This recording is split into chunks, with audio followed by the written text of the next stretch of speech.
welcome to Saratoga Springs, home of the best summer racing in America, and today, one of the best cards assembled in racing this year. 5 graded stakes headlined by the Whitney. This man, Todd Fletcher, looking to tie for the most victories, and his stable star is well repped by Fierceness. He's a champion 2-year-old, a Travers winner, and a horse for course. But he will have to fend off this man, trainer Chad Brown. Despite his 24 Grade 1 wins at Saratoga, he has yet to take home the trophy for this premier race.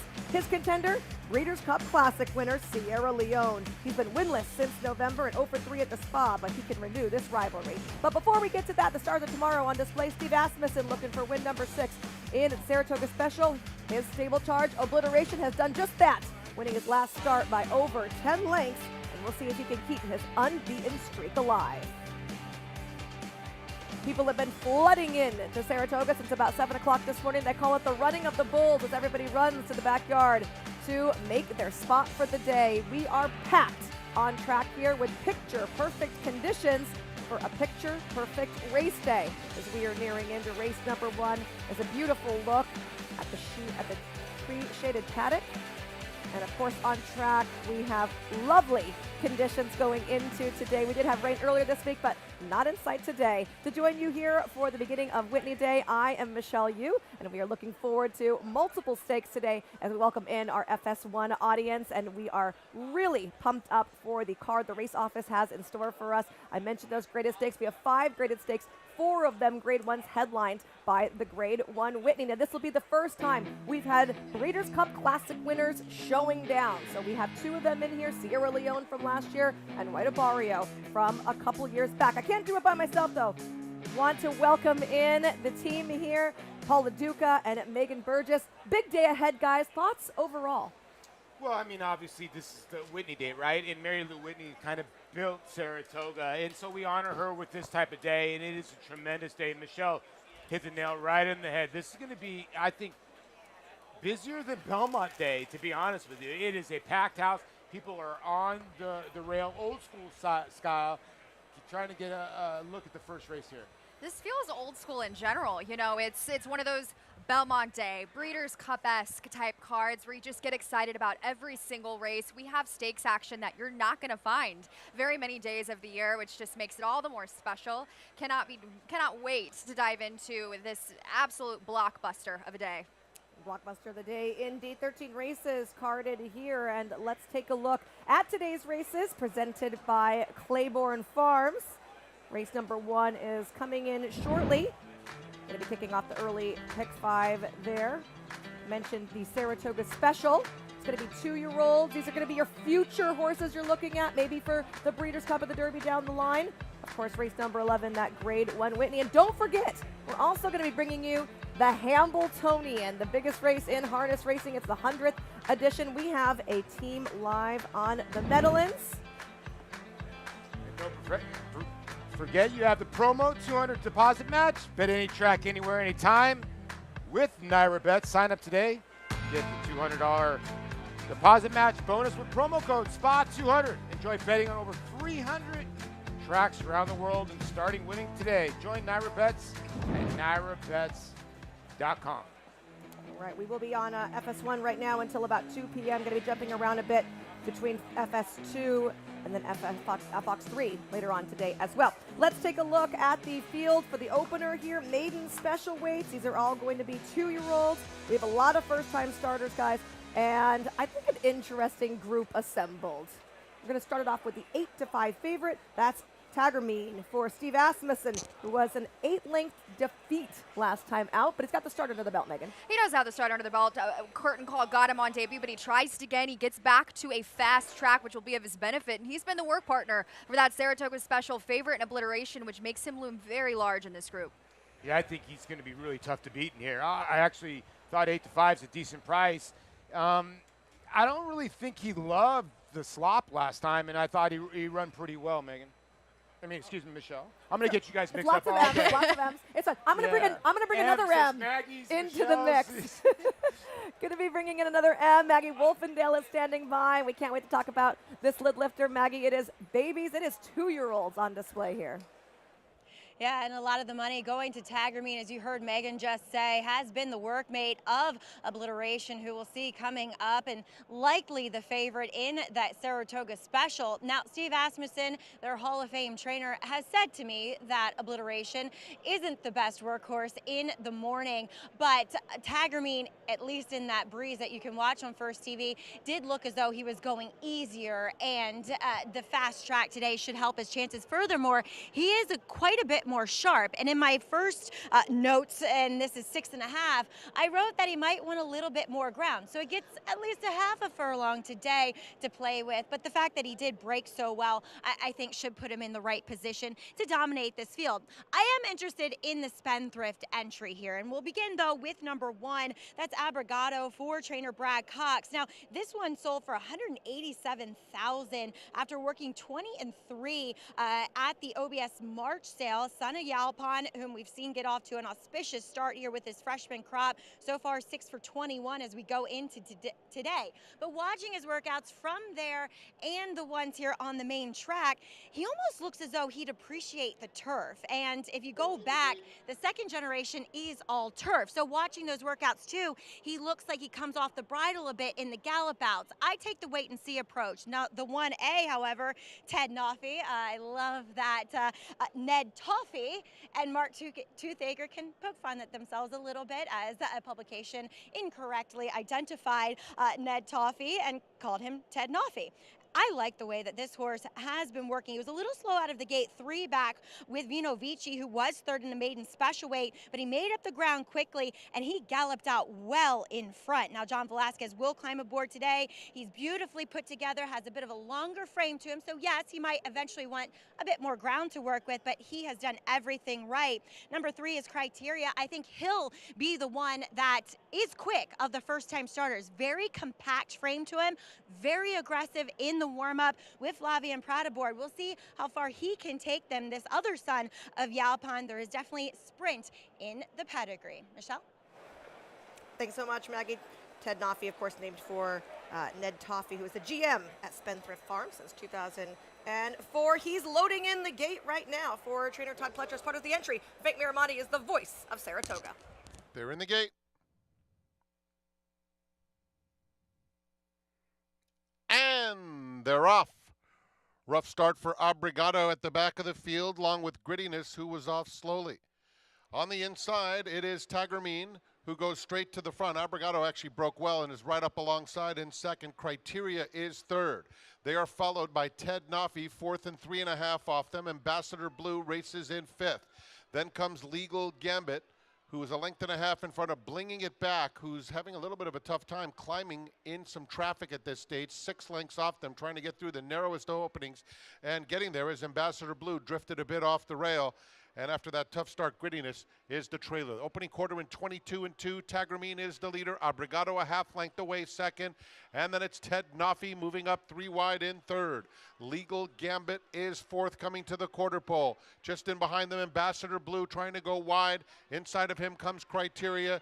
3 back to Blinging It Back there at the top of the stretch. And on the outside, Ted Noffey is challenging Tagermeen. They're head and head with 1 furlong to go, and Criteria has shown up with big strides into third. Now coming after the leader, Ted Noffey. Ted Noffey a length and a half. Criteria in second. Ted Noffey for Ned Toffey wins by a length and a half. Criteria was second. Legal Gambit third. Tagermeen fourth.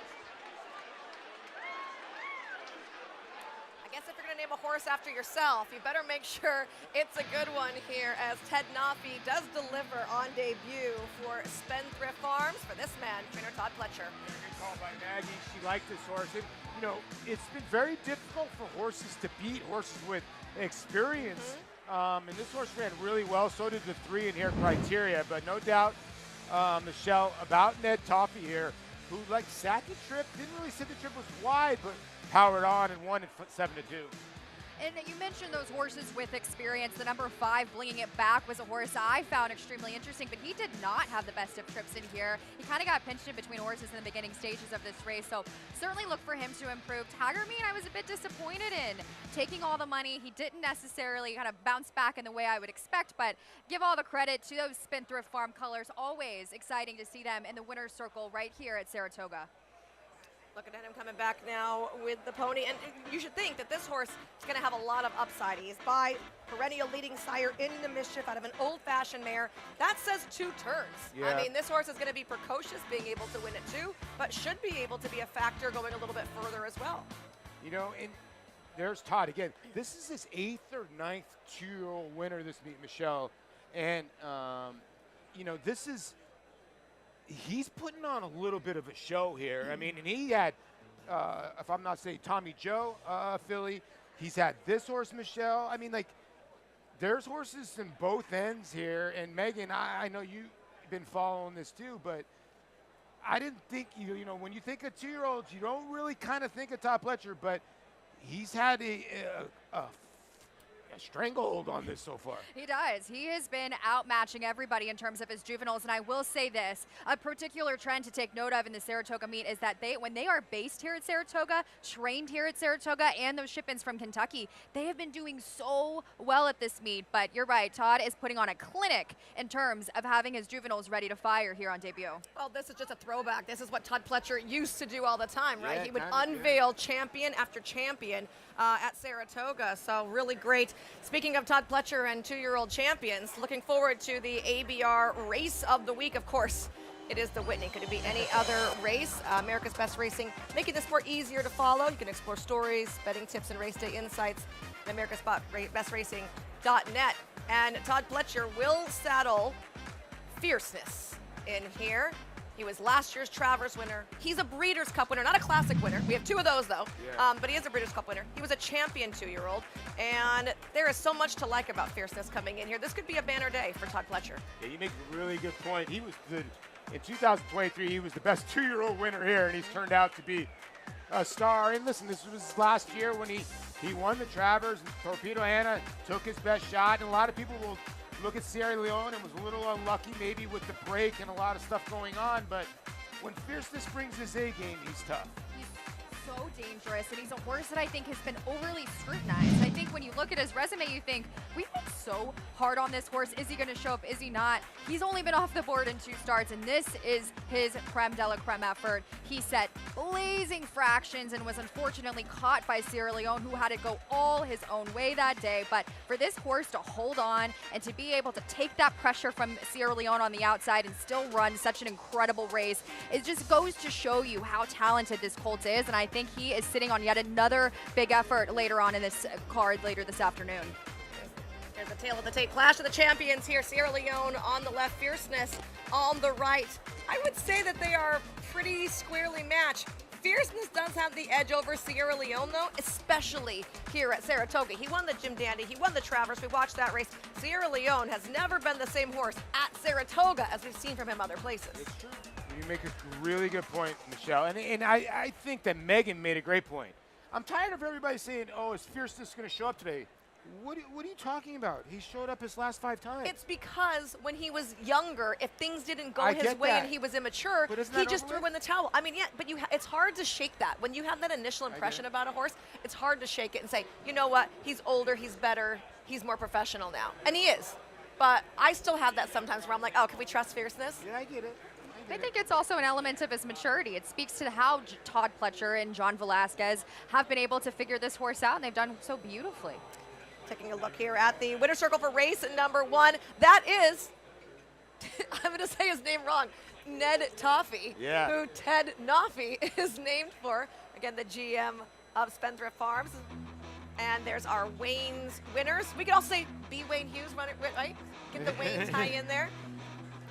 Love seeing these kids being invited over to the winner's circle every day in honor of Wayne Lucas. There's another look at Ted Noffey, the debut winning son of Into Mischief. Todd Pletcher adding to that gaudy 29% win clip here at the Spa.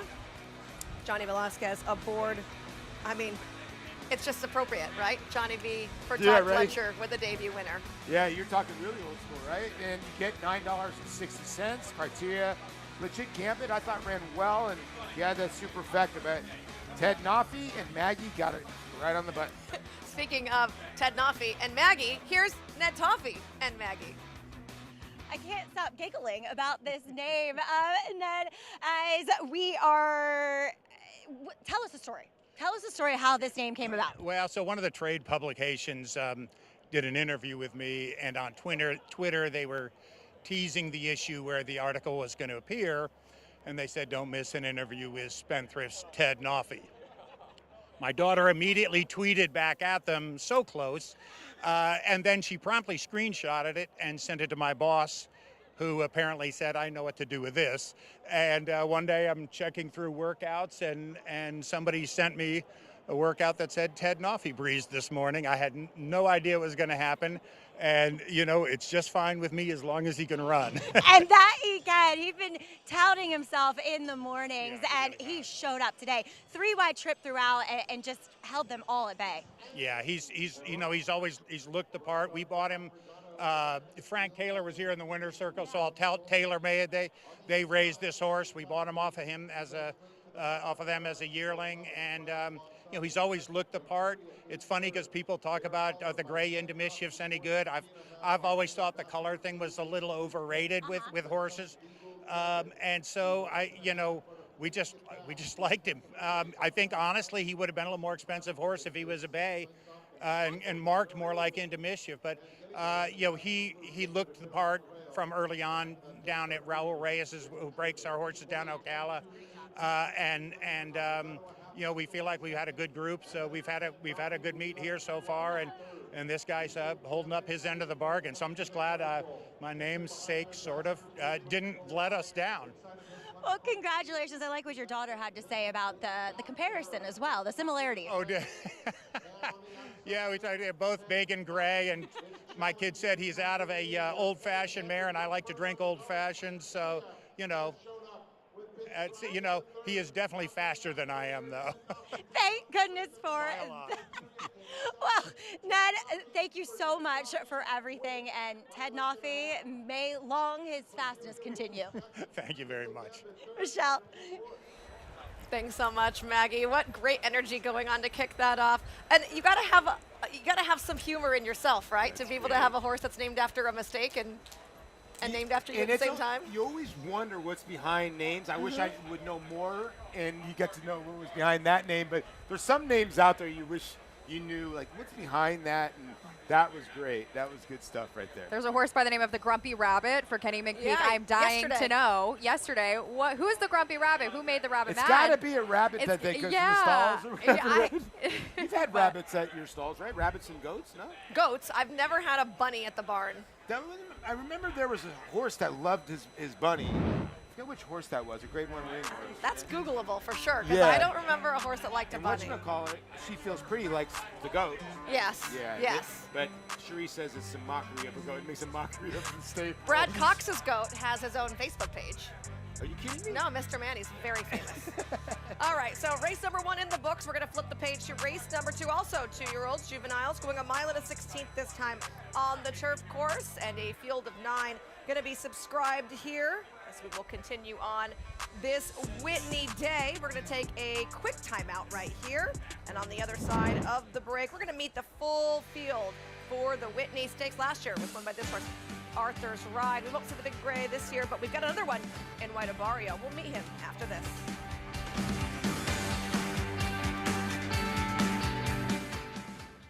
The rumblings started early and only intensified, with performances that sent shockwaves across the nation.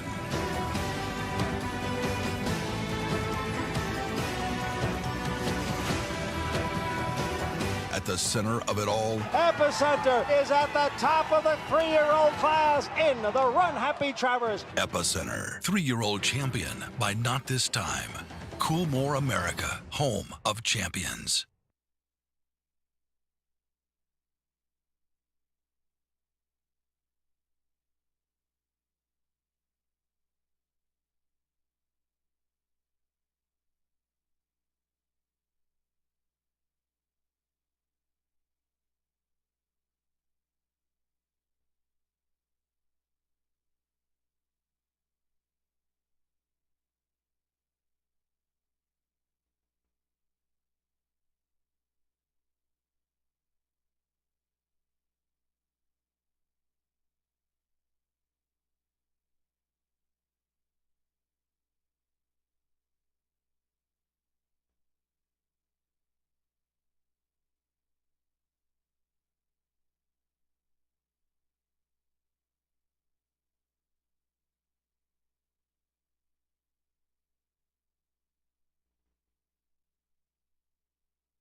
Welcome back here to Saratoga. Going to be on Fox today, starting at 3 p.m. It's the Battle of the Breeders' Cup winners. First time that we're going to be able to see two Breeders' Cup Classic winners showdown, including the gray horse right there, White Avario, going to be showing up in the Grade 1 Whitney at Saratoga. Really looking forward to that. You throw in another Breeders' Cup winner in Fierceness as well, and we have got quite the contentious race. This is a Breeders' Cup Challenge Series race. It's a win, and you're in to guarantee your spot into the Breeders' Cup Classic at the end of the year. It's basically the Super Bowl of horse racing. Let's meet the field. Scratch of the one Mindframe, who was only entered as a just in case. Skippy Longstocking will be drawing inside now. $3.6 million in his bank, son of Exaggerator. Probably would want a wet track, and we'll see how good he runs against Jose Ortiz. Highland Falls going to be number 3. Seems a cut below this group. I think he found the right group last year, winning that Grade 1 right here at Saratoga, but that's key experience for this particular track, and we know he gets the distance. Great pedigree as well. Big Price will be coming up next. That's Mama's Gold. Well, he's going to be part of this race, or at least a factor in this race, because he does have some early speed. Big long shot for a reason. And last year's Breeders' Cup Classic winner, Sierra Leone for trainer Chad Brown. Highly publicized closer who has to have his kind of races kind of set up the right way for him. It gets plenty of pace. He has a rabbit that his barn has elected to also run in this race to help him with that. He is going to run an A race. I think he's very strong in this group. Number 6 will be Disarm for trainer Steve Asmussen. Yeah, another horse that when you look at his past performances, he just never got better after the age of 3, but maybe he has one left in him for Winchell. And Joel Rosario's been riding really well of late. He's a Breeders' Cup Classic winner. He's a Whitney winner. He's White Avario. One of the best resumes that you will see, $7 million in earnings. However, the jury's still out if he has that form. It's going to be interesting to see if he can be one of a very short list of horses to win this race twice. I know what he wanted in that video, peppermint. That is his peppermint dance. Here's Contrary Thinking. You know, this is not a Chad Brown move to stick a 50-to-1 shot into this race for Peter Brandt. I think this horse will outrun his odds. It's just he's a 5-year-old now. This is in the deep waters. Fierceness will be You here. said it pretty much there. Fierceness is fierce, and he's one of those horses that, as we mentioned earlier in the show, is a generational talent that has not done a whole lot wrong in his career. Problem is he's going to have to fend off everybody on the front end to win this race. And then we're going to round out it with Post Time. Brittany Russell brings in this horse who was last year was a miler. This horse is a really cool horse. 17 for 18 in the money, 11 wins. Sheldon rides the horse, Sheldon Russell, and this horse is really good. Third behind Mystic Dan. Is he good enough to take on this type of field? I guess we're going to find out at about 5:41 p.m. today. Here's a look at the stakes races we have on tap for you at Saratoga. The Saratoga Special coming up. It's race number 3. And then we're going to go back-to-back stakes action. The 4-Star Dave, the Grade 1. The Saratoga Derby, Grade 1. The Test, Grade 1. And, of course, the Whitney, Grade 1. All coverage on Fox. All right, horses are in the paddock for race number 2. A nice big field here of 10 going to be assembled. Mile and a 16th for 2-year-olds. And we're taking a look at the 4 Prodigious. And before we get to talk about that, we're going to get to hear from Maggie Wolfendale. She's got her 2-year-old report presented by Spendthrift.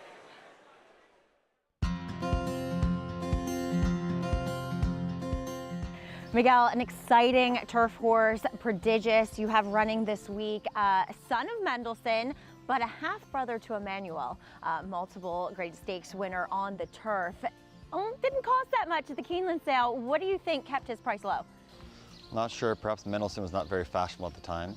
But he's a very nice individual. He's got a great mind, and it's exciting to see him run. You've been working him with some nice horses in your stable, including one with Tawny Port, accomplished horse on both surfaces. Tell me what he showed you, and that was on the dirt. So what did he show you in that work? So Joel's actually breezed him several times, and he kept playing a bit with the other 2-year-olds in the crop, so we had to step him up with an older horse, which is always a great sign before they debut. And he worked very well, I thought, to be honest with you. He settled, he switched off. He doesn't have the most explosive turn of foot, but he keeps grinding with that running style of his. And further the better. He keeps picking up. And Joel told me he's a bit like a train. It takes a while to get going, but once he gets to top gear, he just keeps going all day, which is nice to see. Where do you see him in the race? That's up to Joel. And it doesn't matter where I see him. It's wherever Joel's going to place him anyway. So he's a very good. He's in top form at the moment. So you give him the keys and say have fun. Thanks so much for Maggie with that 2-year-old report there. And here's another look at Prodigious. How does he look at the paddock right now, Mags? Yeah, he's looking the part, to say the least. And I'll be honest, I do have a little bit of trouble separating these two from the Miguel Clement barn. And actually, before we got to taping that, he was watching a set train and he said, Maggie, there is British Invasion. And I said, wait a minute, am I doing the right one? And he said, yeah. I mean, not that convincingly, but to be honest, as we'll start with Prodigious, I kind of just went with him in that report because of him being the half to Emmanuel, and two, that work with Tawny Port I thought was very good. And watching his workout last time, he was with the filly Hurricane Creek, who didn't run particularly well yesterday, but it could have been apples and oranges as he was going much better than her throughout. He's in very professional here, and there's a lot of size, a lot of substance to him. Overall, he was brought in with the training saddle, the cotton in his ears, and he looks as though he should be a proper runner here. So the only thing that Miguel said has him a little bit leery is Mendelssohn. But because he hasn't been that proficient of a sire, we'll see how he does. He definitely looks more like the bottom side of his pedigree, being that half-brother to Emmanuel looks much like him. British Invasion, they bought for 325,000 guineas at the Tattersall's yearling sale last year, son of Lope de Vega. And the dam, she was a winner on the turf in Ireland, also a full brother to Max Vega, multiple group winner in Europe as well. And there have been 4 winners from 6 runners from this dam. There's a lot of size and scope to him as well. He makes a great impression here in the paddock too. I like both of Miguel's horses, as British Invasion, 2 back on the turf, was working with Teddy's Rocket, whom is another one I'm really looking forward to seeing. He was having to work a little bit harder than Teddy's Rocket that day. And look, before that, he worked with Prodigious, and without much encouragement, kind of sat off behind him, got to him, and they galloped out together. So like I said, here in the paddock, and based upon their preparations, I don't think much separates them.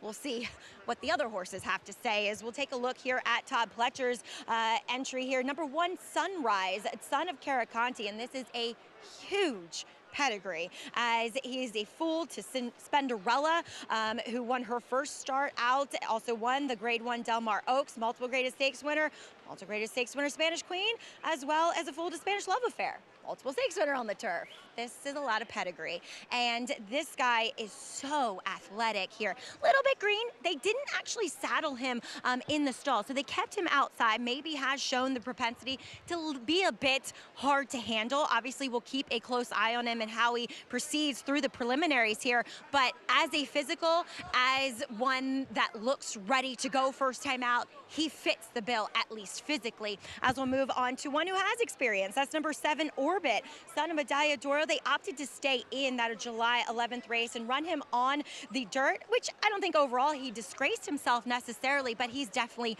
more turf meant. I picked him that day just because he made such a lovely impression on me in the prelims, and today it's much the same. He's just getting on his, I think, preferred surface here, as if you go back a generation, the dam have to multiple group winner, Order of St. George, I should say group 1 winner in Europe, and he definitely, yet again, Michelle, paints a lovely picture here on Whitney Day.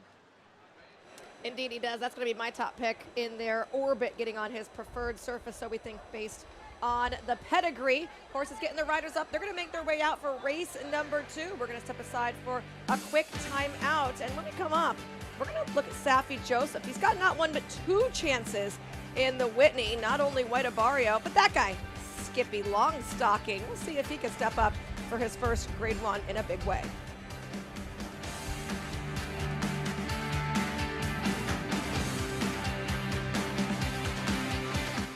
Arabian Night has won the Pacific Classic. Jackie's Warrior, so fast. Win in your end, federal judge. And Charlatan is going to run them off their feet. Mage to win the Kentucky Derby. Obliteration is a star. Our shot gets the win. These 2 juveniles going in. Logan's at 14. Journalism has won the Break the Stakes. You bet with Naira Bets. Bet any track, anywhere, anytime. Download the Naira Bets app to play today and get a $200 deposit bonus. Watch live horse racing, get expert picks, boost your bankroll with weekly promotions, and hone your handicapping skills with exclusive tips and tutorials. Download the Naira Bets app now. Sign up now to claim your $200 deposit match bonus. You bet with Naira Bets. Say hello to Move. It's a one-horse race, very professional and very fast. Move, rolling home by 4 in fine style. Muth, the son of good magic, coming down the stretch in Hot Springs to win it.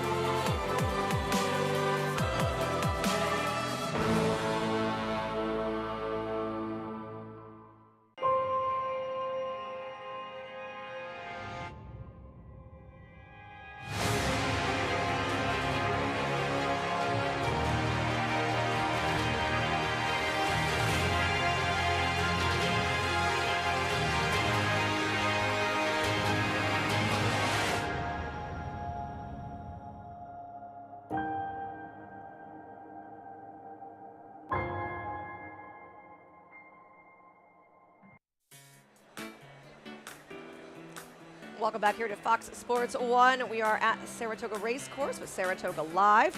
Today's race is brought to you in part by Claiborne Farm. 100 years of doing the usual, unusually well.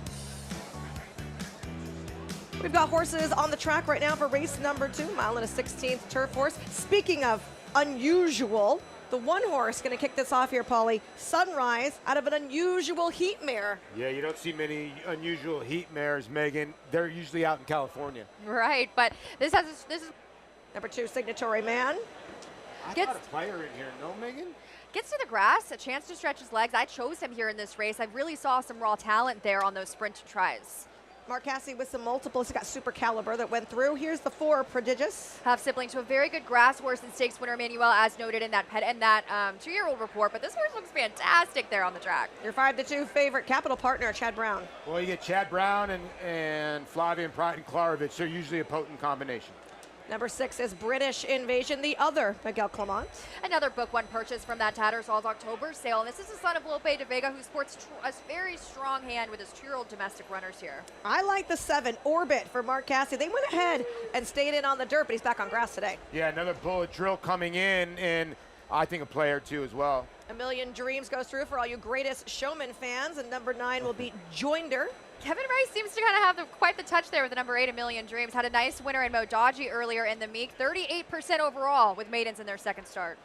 Joinder right there on our screen now. Yeah, Joinder, big long shot. And then you got Blame Jerry at 8-1. And they're looking for the early double, Todd Pletcher and Johnny V. Son there of Blame, who does stand at Claiborne Farms. Let's take a quick peek, guys, at our trainer standing. Speaking of standing, we're standing room only. Wow. Right here at the spa. Look at everybody lining up along the rails. Close enough, just about, to touch the horses when they run by. Todd Pletcher going to be at the top of that list, although the lead is precarious. Linda Rice with a win yesterday to climb up to be very close. Her and Chad Brown tied there for second. Miguel Clement in third. Joe Sharp, who actually got his 1,000th training victory yesterday on the card, sitting in with 7 wins. Steve Asmussen with 6. Bill Mott, George Weaver, Mark Cassidy, all with 4. And then our co-worker Tom Amos clicking in right there in the top 10 as well. It's a nice long look, guys, at Todd Pletcher. His runner is Sunrise. But we're going to look at the 10 first. Blame Jerry, and that's also a Todd Pletcher trainee here, a $200,000 purchase. And not ideal to be drawn wide on the inner turf on debut, but this colt is looking to overcome that. He's got plenty of turf pedigree. He's by Blame out of that dam at Silviculture. Plenty of turf. This horse is also a half sibling to that grade 3 turf router Onus, who was 5 for 13 lifetime spent turf routing. But listen, Todd Pletcher has been on an absolute tear. The majority of the wins that you see that we just saw in those trainer standings have come from his juveniles. So as we saw in the last race, as we see here, up there at 10-1 could be a gift on this colt. Now, I like the 7, but Paulie, you like the other Cassie, Yeah. Super Caliber. I like the way this horse worked last time out. Now, he's a gun runner out of Elusive Quality Mare, because I can go both ways, right? Turf or dirt. They decide to go to turf. You go with Dylan Davis, I was between the 2 and 3. I think Megan's got maybe the other horse, and Maggie's going to go with the 1. Sunrise, I know I kind of like all 3 of those horses, to be honest with you. Signatory Man, I thought looked well on the racetrack, but I'm going to take a shot with Super Caliber in here actually a big price, 14-1. Signatory Man actually has been making his way to the dressage ring. I feel like when we're watching him on the track, he's going left, right with some teppy changes in there, Maggie. Is that his normal MO? I don't know. I don't know what you just said because somebody was else in my ear. Signatory Man, wasn't planning on talking about him. I will say this, though. He is a lot more calm, at least pre-race back in the paddock than what he was last time out, which he clearly, with that pedigree, does not like the dirt. So we'll see how he does. I just thought there were some way more exciting propositions in here as number 3 Super Caliber, the one that Paulie likes. I think this horse is going to show speed. He has been sharp throughout. From the moment he walked in the paddock, he jumped out of the gates quickly, 3 back in that gate drill with Charlotte's Universe, who was highly regarded in her debut, but underperformed a bit. So we'll see if that has any weight bearing on how he performs today. But look for him to be forward. Massive hind end to him. And of course, with Mark Casse at the helm, he does look awfully fit coming in for his debut. Now, holding steady as the favorite, number 5, Capital Partner, son of Kingman. They paid 360,000 guineas for this one as the dam. She's a 3-time winner in England. She's had 2 winners from 4 foals, both of which, though, both foals that won were by Frankel. Very professional, nicely on the bridle, incredibly fit heading in here. I don't know, there wasn't anything that really grabbed me, and I always feel like people just default to Chad in these baby races on the turf. I could be off par here, but I thought both of Miguel's horses were intriguing. I went with Sunrise given that pedigree and given the fact that I think he could be early. And then Todd's other horse in here, number 10, Blame Jerry. This has a nice pedigree as well, this son of Blame, so that makes him a foal to Onus and Silvology, both of which stakes winners on the turf. So I do think he'll need a start. He's not your typical Pletcher firster in that he looks incredibly fit and tucked up, but he is a really lovely mover. Got over at least the main track incredibly well, and that's typically indicative of a horse who will like the turf. Michelle? Thanks so much, Maggie. Talking about that one Sunrise there, not only is he related to so many good horses, but he's also have a couple of debut winners, both Spanish Love Affair and Spanish Queen, first time out winners as well. So we'll see if he can follow in their footsteps. Todd Pletcher looks to follow in his own footsteps. He took the opener today. We'll see if he can't take race number 2 as well. We're post time with Frank Miramati on the mic. Thank you, Michelle. Capital Partner was just a tiny bit restless there, but he's calmed down and is walking into the gate. The last one to load will be Blame Jerry.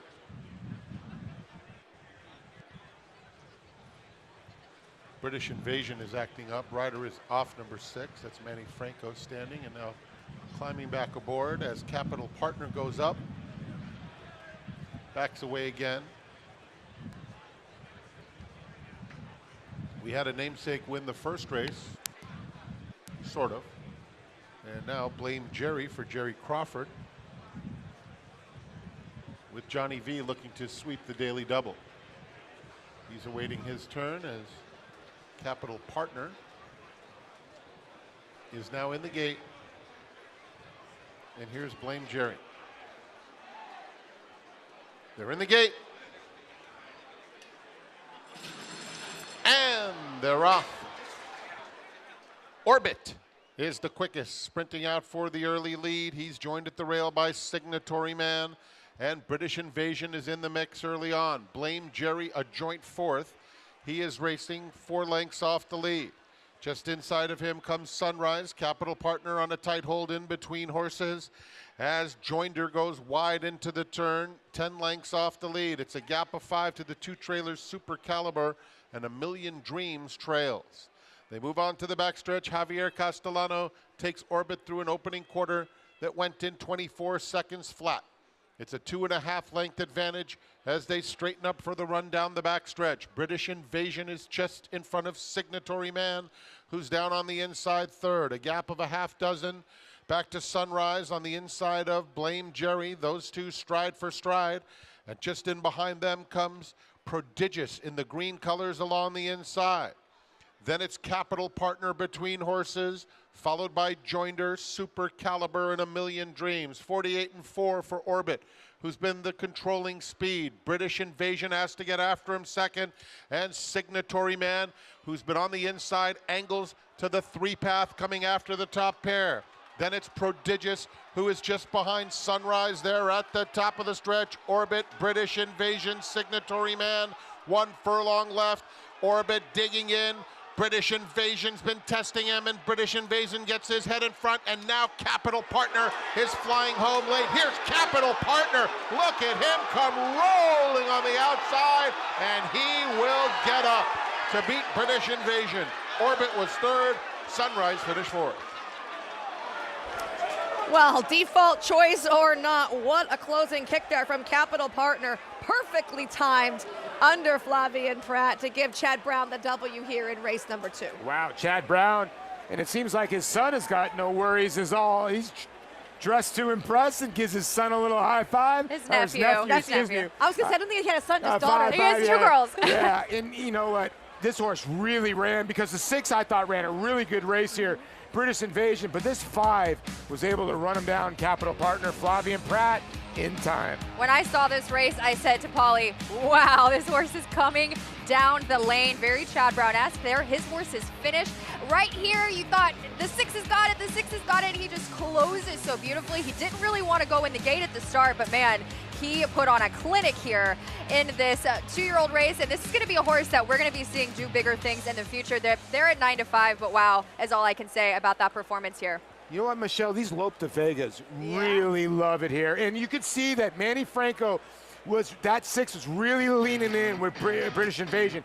Manny was trying to straighten him out, and the 5 just pegged him at the wire. Both of these horses are going to be really nice horses. It's 6 was just a little green and stretched. And another thing to note, though, I mean, 5 switch the leads 5 at the switch last leads. minute. And also, he was wide. This is an inner turf course that honestly, especially in prior weekends, we've seen play like a gold rail. So the fact that he was able to get on the outside, not saying that it's a gold rail today, we still have a lot of races to run, but you want to have that inside position. He was wide, and he still managed to close the deal. He was green, yeah, you're right. He was hopping and bobbing a little bit down the line, yeah. That was. I feel like this is a very exciting day already. I mean, look how into it we are, and it's only 2 races into the So card. excited, the crowd's excited, everybody's shouting behind us. The energy out here is just palpable. Gonna have a big gallop back here from Capital Partner, a son of Kingman. Chad Brown collecting at about 20% for the meet. He's almost 20% with those debut winners as well. We didn't see a debut winner of his fire yesterday, but today made up for it. Yeah, and this is going to be a battle between him. I think Linda will still be in the mix, but Todd now gets his win, and Chad answers back, and they're now 1 from each other, and Linda's still in the mix. But, you know, we said this kind of before the meet. Rain can only stop this man, because when the turf races come about, he's going to be really tough to beat. I love the attitude from this horse on the gallop out with his ears up, coming back. He looks proud of himself, doesn't he? Yeah. Got to give some credit to a horse who knows he just did a good job. We're going to have time now for a quick break. I mentioned earlier on, we're going to be showing the 100th Hamiltonian here on Saratoga Live, featuring Super Chapter. He's undefeated in 5 starts this year, but he'll have a new driver in the bike with Yana Gringas taking over, and Dexter Dunn opting to ride his rival, Maryland.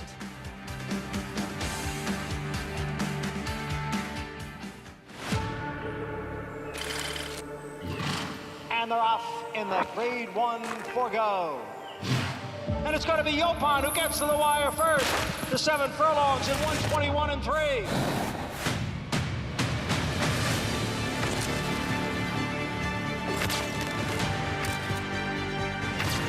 The leader is Yopon. 6 furlongs in 1 minute 8 and 2/5 seconds.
Welcome back to Saratoga Live here on Whitney Day. It's upstate New York, Saratoga Springs, and we are brought to you by Hallandale Farm at Alapa, singing such greats as Curlin and his son, Good Magic. Please be joined in the winner's circle by Chad Brown, who sent out Capital Partner, a import, a Lope de Vega colt, who really was impressive, given the fact that nobody else made up ground like he did. No, that's true. And, you know, first time out, you never know where they're going to sort of assemble out of the gate. He's found himself a little bit more towards the rear, but Flavian just gave a nice patient ride, and you know, it's nice to win at Saratoga first time out, but also we want to teach the horse something, and we're lucky he had that turn of foot to get up in time.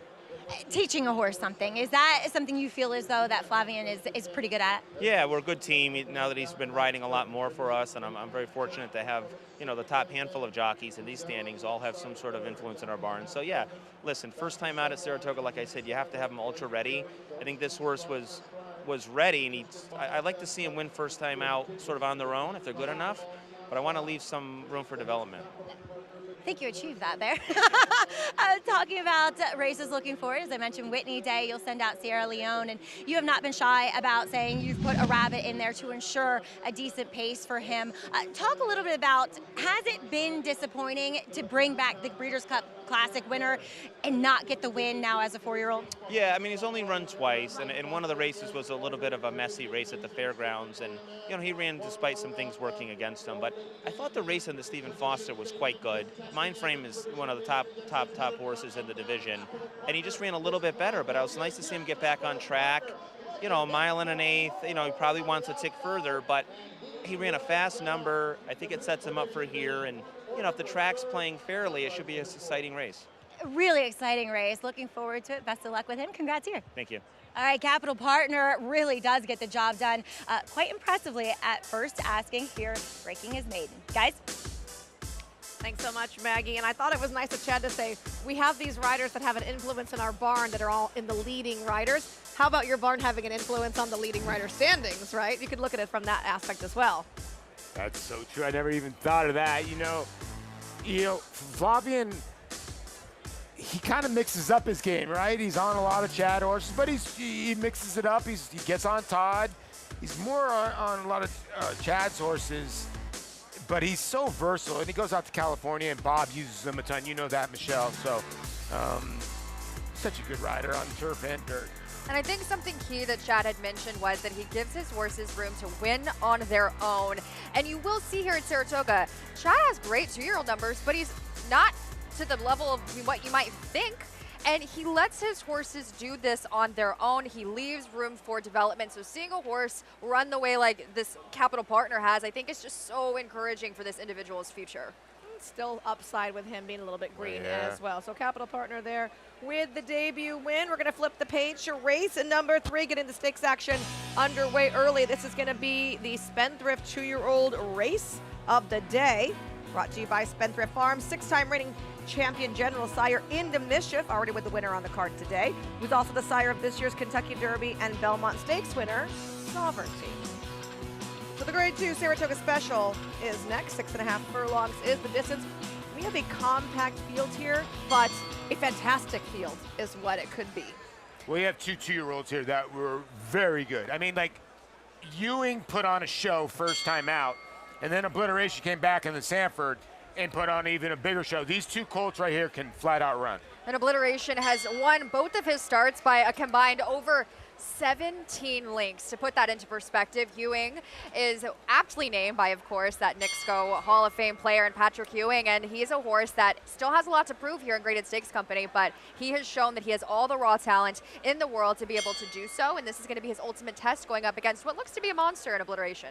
All right, so we've got a full crew here live at Saratoga. We've also got a couple of people on scene for the Hamiltonian. It's the 100th running this year at the Meadowlands, and we've got Gabe Pruitt and Jessica Owen.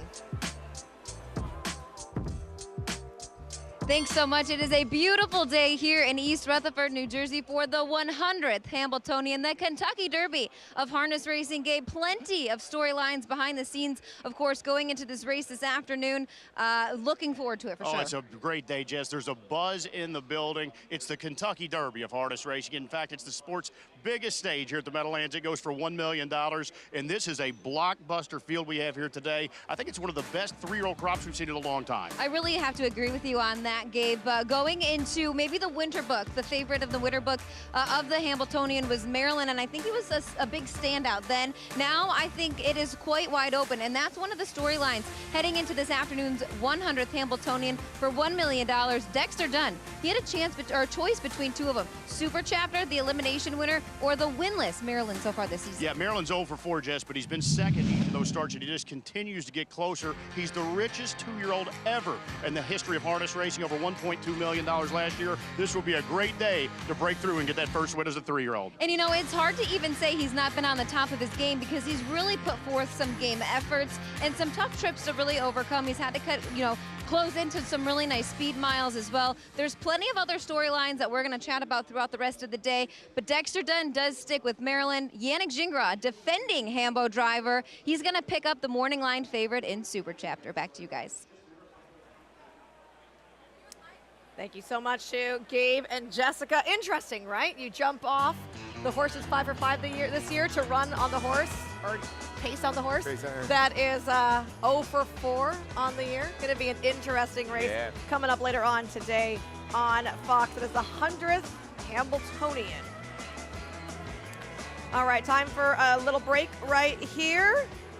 On the other side of this timeout, what's going to be time for the Saratoga Special. We've got a trio of 2-year-old races, and this is going to be race number 2 in that setup. Obliteration looks to be able to sweep our major 2-year-old races at the Spa. It's coming off a 10-length victory in the Sanford last out.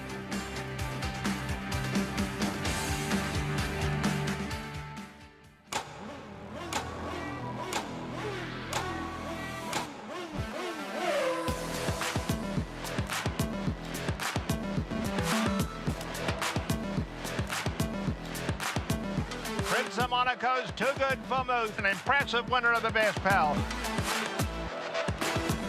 Miramondi's all hot, but Prince of Monaco too good. Prince of Monaco, standing at Claiborne Farm.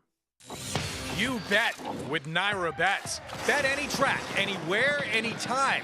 Download the Naira Bets app to play today and get a $200 deposit bonus. Watch live horse racing.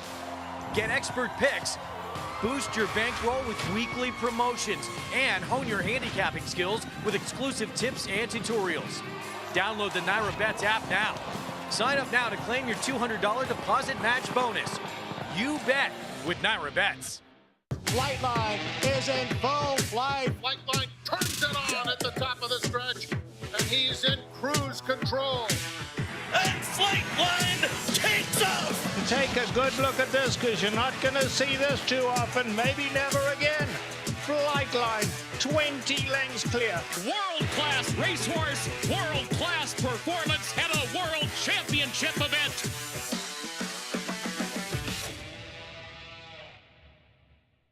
Who's in for Mohegan? Obviously everyone. A cheers with friends, then it's off to the races. A moment of calm before the dark and stormy. One more dance floor.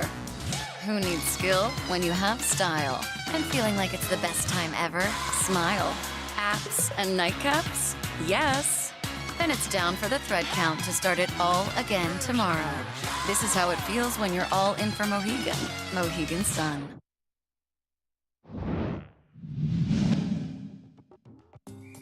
Jackie's Warrior, who has the lead here. The ride of a lifetime on the outside is in second, and Momos is tailed off in third. They're inside the 8th pole. It is Jackie's Warrior in front by 2. The ride of a lifetime will be second best here. The 115th Saratoga Special goes to Jackie's Warrior.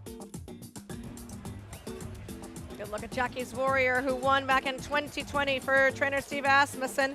Jackie's Warrior absolutely loved it here in Saratoga. He won the Vanderbilt, the Churkins, the Saratoga Special, the Hopeful. He's got first foals this year, too. Yeah, he was a heck of a horse. Obviously, during COVID days, and the Miller Lite guy didn't have the Miller a Lite COVID guy. mask on. Didn't need one. Steve Asmussen had him very close to him. They were in their own 6-foot bubble. Steve Asmussen, I talked to him today. I said, where is the Miller Lite man? Because he loved that statue. It's in a Saratoga house in his son Eric's room. That's great. I thought he would maybe tell me it was on his mantle, but in a son's bedroom. Oh, God. Either way, a look at 5 winners for Steve Asmussen in the Saratoga Special. We just watched Jackie Warrior. Also some really great horses, Kodiak Cowboy, Cantharos on there as well. And I know Maggie was a huge fan of Jackie's Warrior. So Michelle, Acacia come on, share an office, and she has lovely pictures of her and her husband Miguel up. I just have Jackie's Warrior up in my office here, so that's how much I loved him.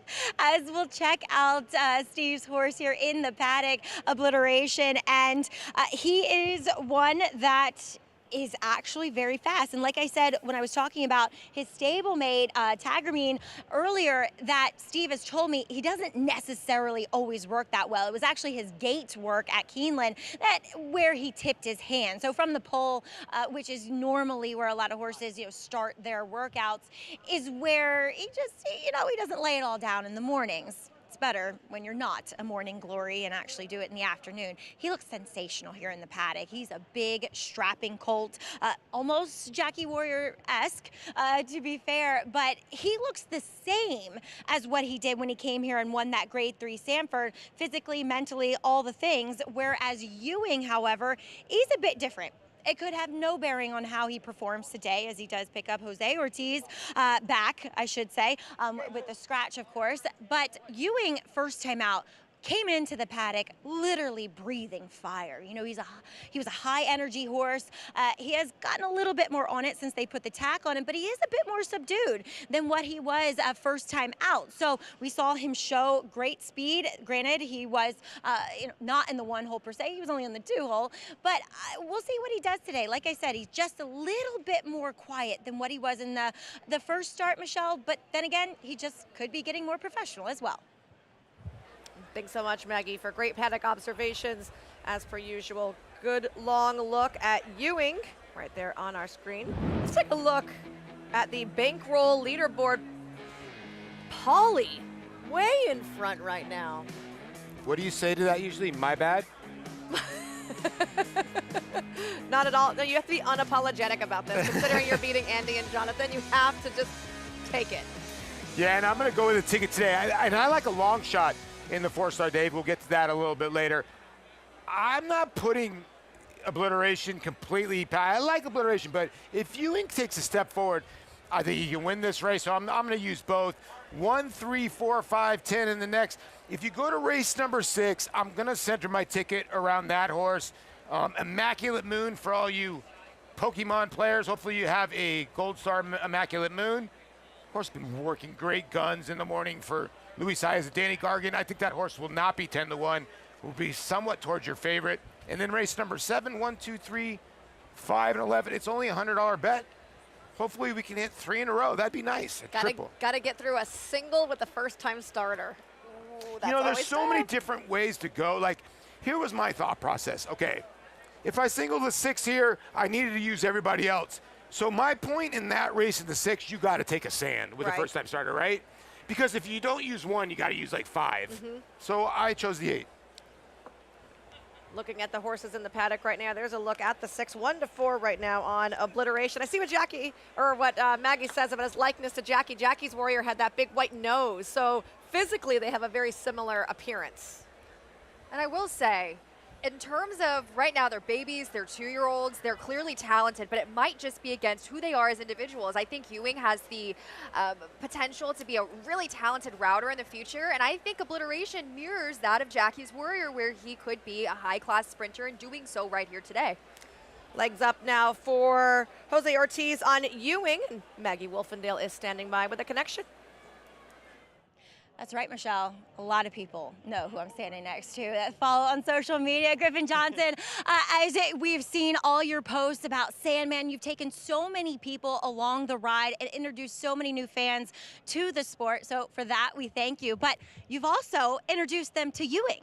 Yeah, you know, Sandman's always going to be my, you know, we call him the king. Yeah, he's my heart horse. You know, Ewing's, we're going to call him his brother. So, you know, now we got more horses to cover. Sandman's taking a little time, and, you know, Ewing, I think, is going to run a great race today. What did you think about him first time out? I thought he was so professional. So Barn has to have high hopes for this try in the Saratoga Special. Yeah, you know, what I love about Ewing is you're going to see him give it his all. He trains well. He wakes up every morning, and he's just happy to be at the track. I really like that about him, and I think that today everyone's going to see that he really has what it takes. You were telling me this is your first Whitney day. You've done Travers before, but wow, what a spectacular day and crowd we have on hand. I don't think you could ask for any better. The weather is amazing. The crowd is absolutely electric. I think this place is packed in, and it's horse racing. It's the best place to be on earth. Absolutely. Well, Griffin, thank you so much for your time, and best of luck with Ewing. Thank you guys very much. Guys. Thank you so much, Maggie. And Griffin, he's been quite the spokesman for the sport this year. I find him fantastic. I'm a young person, and to be able to see on social media the grasp and being able to get it to new people, and people come up to me all the time saying how excited they are to see that on Instagram and Twitter, all of the social channels. Ewing kicks off our post parade here for the Saratoga Special. He looks the part, on his toes, absolutely gorgeous, will be extremely tough in this race. Scratch the 2. The 3 is Thunder Chuck for Jorge Delgado. Largely outmatched in this group, in my opinion. He was cross-entered in a stake at Monmouth, what might have fit him better, but he could get a piece of it here. Scratch the 4, Dazzle Dioro. The 5 is Camagol. Florida bred, ridden out to a 5-length win over there at Gulfstream Park, but now stretches out. Again, that was against fellow state breds, and now he takes a huge step up in class, acting up a bit there on track. He wanted to be away from the pony. He didn't like that at all, did he? The 6 is Obliteration, your 2-5 favorite for Steve Asmussen. Listen, was dominating last time. He lived up to his name. I just love the way his head carriage was, too. Striding out, head down low. I mean, this is a tough customer. If Ewing steps forward, we'll see what happens. Now, 4 horses have swept the 2-year-old Triple Crown here, right? The races that we have preset. It is this race, the Sanford, the Saratoga Special, and the Hopeful. This is the horse that could win all 3, Obliteration. Yeah, Michelle, you tell me more. Just for a 2-year-old, the way his action is, straight, head sort of down, not going anywhere. He's just like laser focused. I just like the way he was reaching out. And at the end of this race, he's got his ears ready to do a little bit more. What'd you think of that action there, lady? You like that? Oh, I love it. I love a horse like that is already kind of knows what his groove is. He doesn't have to search for it. He's just naturally into that motion. That was really nice. Yeah. I will say, though, we see now, we get the hindsight is 2020, right? What have these horses beat is the big question. Well, of course, yeah. And then we see Blinging It Back didn't really run all that fantastic we just saw. And Ewing, while he earned that 88 Beyer speed figure, it was one of those things where the finisher was 29 speed figure points below him. And while it was extremely impressive, he got absolutely no challenge in that race. He basically wasn't a paid workout. It was an extremely good race, but he had absolutely no issue. That's not going to be the case. Obliteration's going to come after him. He saved ground on the inside, and he just powered away from this field. And yes, it was visually impressive, but at the end of the day, you have to ask yourself, number 1, what did he beat? And number 2, can he handle an issue like Obliteration? This is going to be an interesting rider's race, I feel like, because we saw Ewing get no challenge on the lead in his debut. Obliteration was on the lead for his Sanford win. Camagol has been on the front coming out of a 4.5 furlong race, and Thunder Chuck won gate to wire when he broke his maiden last time. Who's going to go the front? I still think the 1's the quickest, Ewing. Okay. The way he broke first time out, it was just right on the button. Now we're all on the 6s here, so maybe Ewing's going to break. I have a feeling Ewing's going to run a big race here. And when you get to the 3 or 5, I think the 5's going to be, those 4.5 furlong races can be fast, but those horses I don't think will be able to run with the 1 and 6. Talking about the connections here, Antonio Sano has also won this race. He has the 5 Camagol. He won in 2016 with Gunnevera. And of course, we've talked about the prowess of Steve Asmussen. And here, Mark Casse will be looking for his first winner in this race. And he has Ewing. Maggie has some more on Ewing. That's right, Michelle. When Ewing debuted, I actually talked to trainer Mark Casse. He was one of the 2-year-old reports Ewing. And I asked him, where do you foresee this horse in the running of the race? And he said, really, I love for my 2-year-olds to be able to rate, so therefore they learn something. They learn how to take dirt and to be patient and relax. And then he said to me, I'm not sure we're going to be able to accomplish that first time out because he is so sharp and so quick.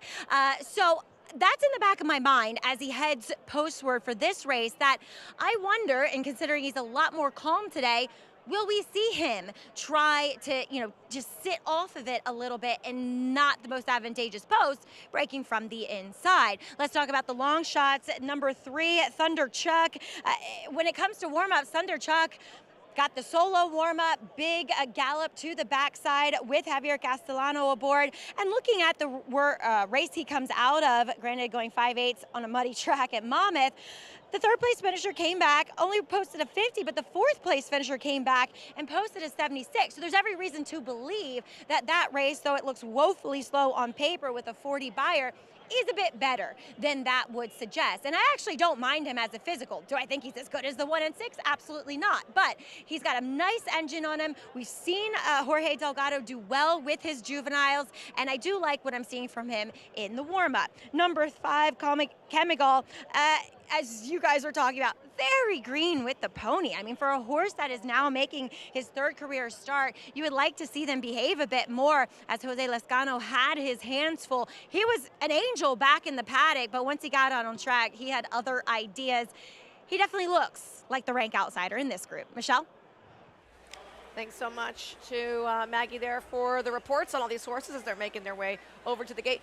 This could be the start of something fun. We already have a great year. We have Fierceness and Sierra Leone showing down. We've got Journalism and Sovereignty. We could have Ewing and Obliteration for the rest of this year. You're exactly right. These matchups, I also really think it gets people involved. It's only it's a small race. I mean, look at the board. It's not a big race, but you see everybody so excited about it. And same with Fierceness and Sierra Leone, and then of course Sovereignty and Journalism. It really draws people in when you have that ability and talent, and it's exactly what we're treated to here in this race. No jockeys have won this race and this race previously, so everyone will be taking home a fresh W. A fresh in W, that column. yeah. And listen, Ewing's got a break, right? And I read Ortiz. Jose originally got off this horse to go to Tom's horse. Unfortunate things happen, and now Irad gets him on Ewing. So Ewing gets the worst straw. But like Megan said, 4-horse field, kind of a rider's race too. Makes it really intriguing. We got some fast horses lining up for the Grade 3 Saratoga Special. It is the Spendthrift Farm 2-year-old race of the day, and Frank Miramati has the call. Camagal. And the Sanford winner, Obliteration. Walking up. And in. And they're off. In the Saratoga Special, an Obliteration once again flies out of the gate.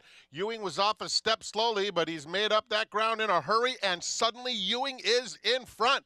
And he has opened up 2 lengths on Obliteration. It's another 2 back to Thunder Chuck. Camagal at the back, single file to the half-mile pole. And it's Ewing and Jose Ortiz leading by 2, tracked by Obliteration. These 2 have pulled clear of Thunder Chuck. Camagal moves through along the inside. 22-1 for Ewing, who rounds the far turn in front of Obliteration. Obliteration called on now within 3/4 of a length of Ewing.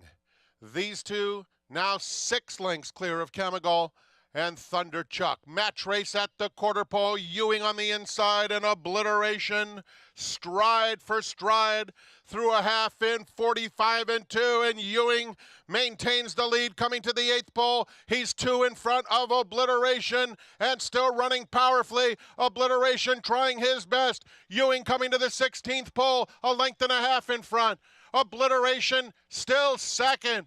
Ewing by 2 lengths close to home, and what a spectacular display from Ewing, who beats Obliteration in the Saratoga Special. He is special indeed. It was almost a good old-fashioned match race there, but in the end, it was all Ewing, despite Obliteration taking several swings at him. He was never able to get it by, and Ewing going to dominate the Saratoga Special here for Mark Casse and Jose Ortiz. Yeah, the break was very interesting here. Flavian broke on the 6, and he knew that the 1 got left. And he kind of stopped a little bit on the 6, and not that it cost him the race, because he was always going to sit right there. The 1 had to rush to the lead, But Ewing showed a lot of class.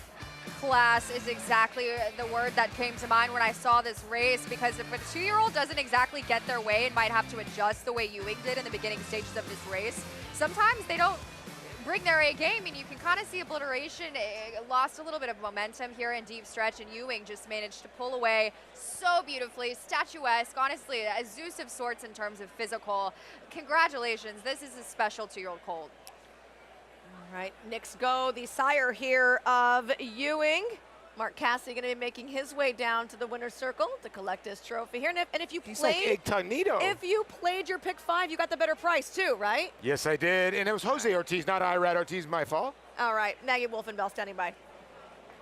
Guys, all the credit to Ewing. He was absolutely fabulous today, but I'm not sure if we had the replay queued up, but Obliteration, look at Flavien Prat there with his inside left rein. This horse was getting out the entire way from the word go. So he did kind of straighten out once he switched to his outside right lead, but he definitely didn't make it easy on himself or Flavien. It was all about Ewing, who ran the straighter course, the faster course, to victory in this Saratoga Special, guys. Thanks, Maggie. We did indeed have the replay queued up for you at the perfect time. There is Griffin Johnson coming out on track to greet his newly minted graded stakes winner, and of course, pose for a photo. Yeah, and you know, this is the kind of horse that you're looking at now. Could be your favorite going into the Breeders' Cup Juvenile. Well, one thing you have for this horse is a pedigree that wants to go a little bit further, right? Knicks Go himself was a classic distance type horse. We're seeing his first crop on the track right now, and this is a horse that you think he's going to be able to get more ground. That's what makes him so incredibly interesting in this race, and also as we look towards the hopeful later on in the year, but maybe a pit stop might not be as far as the timeline is concerned with the Breeders' Cup, but Michelle hits it right on the head. Not only is he special and can get the job done at probably what I don't think is his optimal distance. I think this horse wants to go longer, and he's going to have a lot of options in his future to do so. Right, Ewing going to be getting his photo taken with his large ownership group. I know DJ Stables, John Green, Len Green going to be in there as well as they take the Grade 2 Saratoga Special.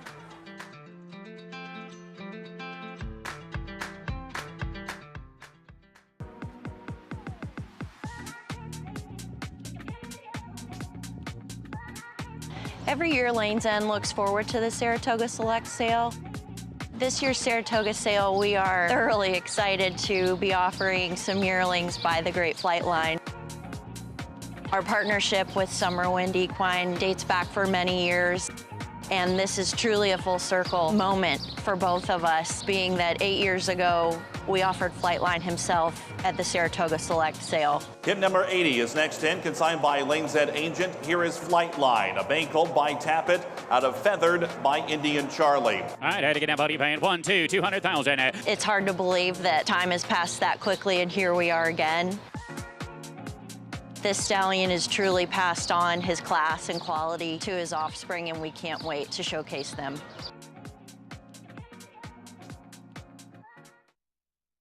The best 2-year-old by legendary sire Quality Road. Hit back, $1.5 million.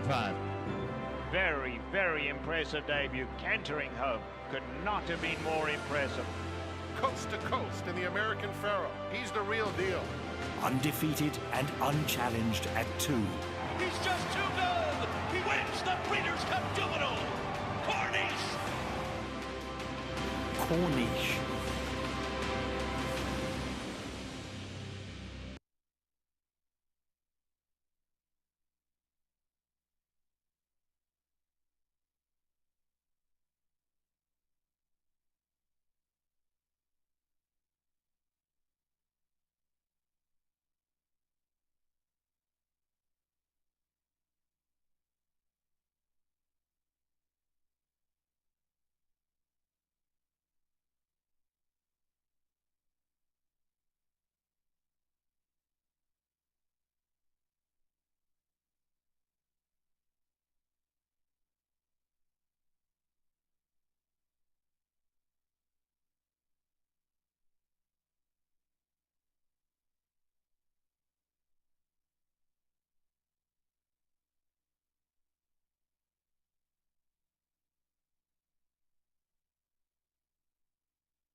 Coming back here to the winner's circle, brought to you by Fasig-Tipton.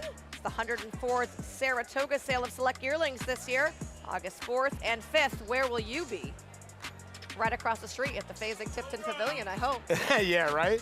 And Ewing, son of Nick Sco out of an Indian Charlie mare. You guys mentioned going a little bit long. It's just a really cool little pedigree. Speed on speed. Indian Charlie was a fast horse too.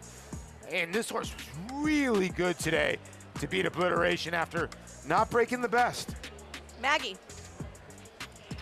I get to catch up with him again. That's right, Griffin Johnson here. And Griffin, the break. Did your heart go into your throat at that point? Look, you know, I didn't want to say too much before, but, you know, Ewing, he's a horse that loves to run. I knew he was going to break well. He's quick out of the gate. I had no problems and no issues with him out of the one hole. And he came out and did what he was supposed to do, and he loves to run. He really does. I got to know him a little bit in the barn. I did a 2-year-old report on him, and he's just so high energy. It's like he wants to go out every day and do his thing.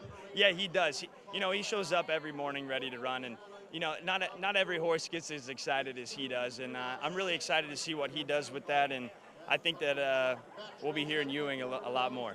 You know it's not this easy, right? You have Sandman, Ewing, these greatest stakes, they're tough to come by. Have you been able to appreciate all the hard work that goes into making this stuff happen? Yeah, I mean, I say it as much as I can, but thank you to Mark Cassey, thank you to West Point Thoroughbreds, thank you to America's Best, and, you know, everyone, even you guys for putting it on, you know, and allowing me to speak about it. It's been the best journey ever, and I'll be forever grateful to horse racing. We're forever grateful for you, and congratulations. Enjoy this. Thank you guys very much. All right, Ewing, Saratoga Special, victory emphatically, Michelle. Indeed it was a very determined and emphatic win. How come Griffin's not leading the horseback?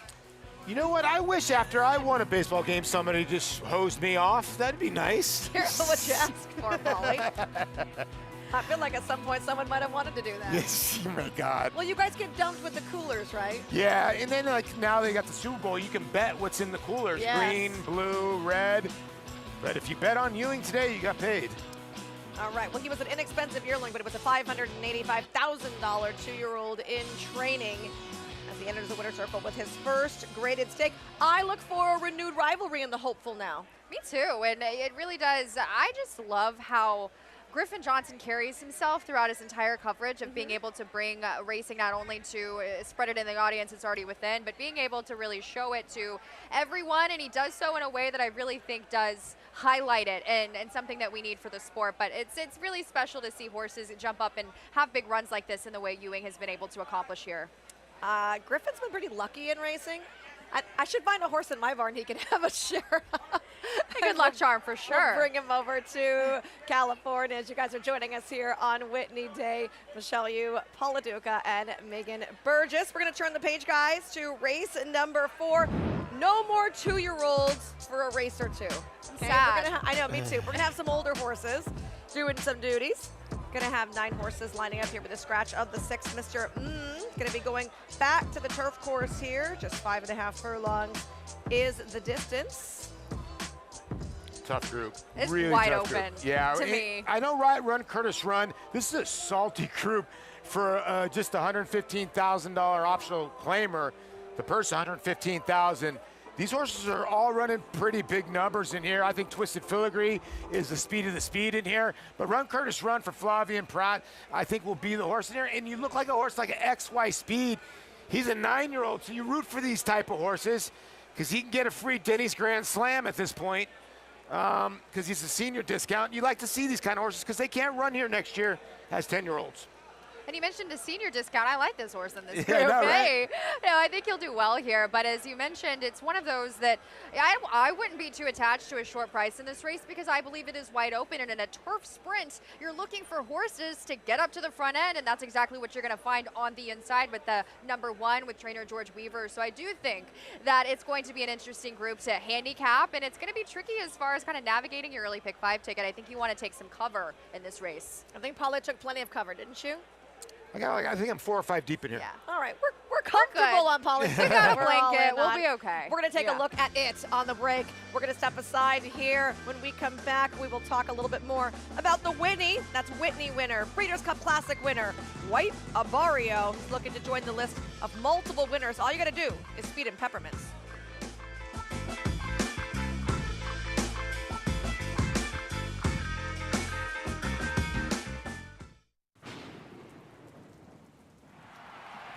Gunite to the outside. Elite Power coming down the center. Nakatomi is fourth. Then the chosen run. Elite Power. Elite Power to the front. At the 60 pole, Gunite is second. But Elite Power does it again in the Breeders' Cup Sprint. These particular horses, Elite Power, I feel like these are horses we want to see in the breeding shed if we want to develop the thoroughbred breed. The power of Juddmonte.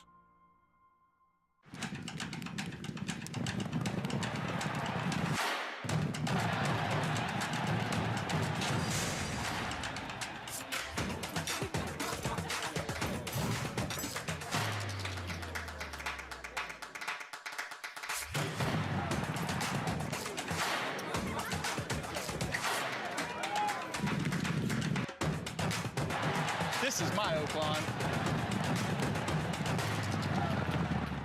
Horse of the Year, Gunrunner, owns one of the best pedigrees in the stud book today. Gunrunner dominated the 90th running of the historic $1.2 million Grade 1 Whitney at Saratoga by 5 1/4 lengths. Gunrunner wins the Whitney. He wins the Breeders' Cup Classic. Gunrunner by 3. Horse of the Year, Gunrunner's on top of the world. Gunrunner, standing at 3 chimneys. Japan's legacy of beauty lives in all we do. Rare sensibilities and breathtaking skill show the way to the finish line. That beauty and that power take you to another world. Racing is art.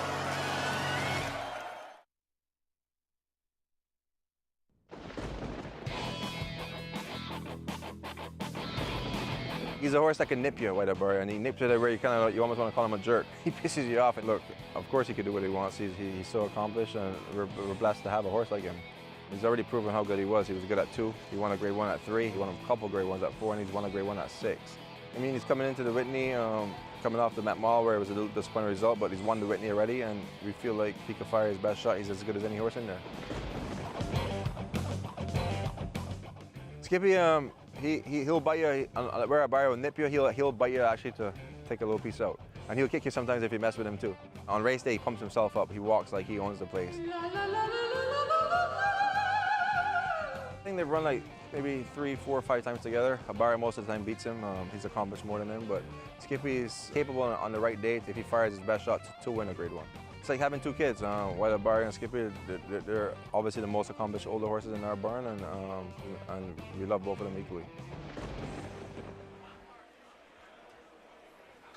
Don't let anyone tell you that there's not personality in horse racing. Horses have personalities. And, you know, he mentioned White Abario wanted to take a little nip out of you. When he was based in Southern California before he won the Breeders' Cup Classic, I spent a lot of time with him. And let me tell you, that horse knows how many peppermints you have in your pocket. You do not get any rest until you have given him every last one. And then as soon as he's done with you, he will turn and walk away. He's done. He's done. He's He's like, done. give me what you have. And then leave. And then go away, yeah. You know, I need my personal time, but it's kind of fun. You got 2 kind of naughty boys there in a way in the Happy Jessup barn. And White Abario also won the Pegasus World Cup this year. You heard Safi talking about the multiple years he's had as a top tier handicap horse. This was a fantastic win. Yeah, he gets back to this race. He's right in the mix. It's just the bottom line, can he? And you know, Safi said he took the blame for his last race. He said that was trainer error. And I would think this horse should be ready, Michelle. He's going to have to fire his big shot, but his big shot puts him there.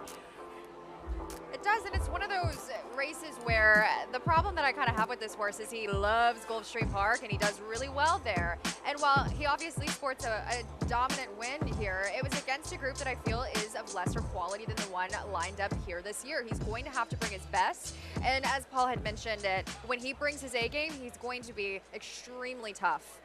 Now wait, you said the field he beat here was less quality. Cody's Wish was third that year. Yeah, but did he want to go that distance? Exactly, I agree, but hey, you got a lot of Cody's Wish fans That's watching. true. Yeah. Nothing against one of my favorite horses ever, and Cody's Wish. But, I mean, when you have the fiercenesses in the Sierra Leones of the world lining up on deck to challenge you, it's going to be a tough race. But like I had mentioned, will be a tough customer if he gets things going his way. And he does offer a tactical ability. He could get the first jump on a highly publicized closer in Sierra Leone and be able to trip out and make his run here.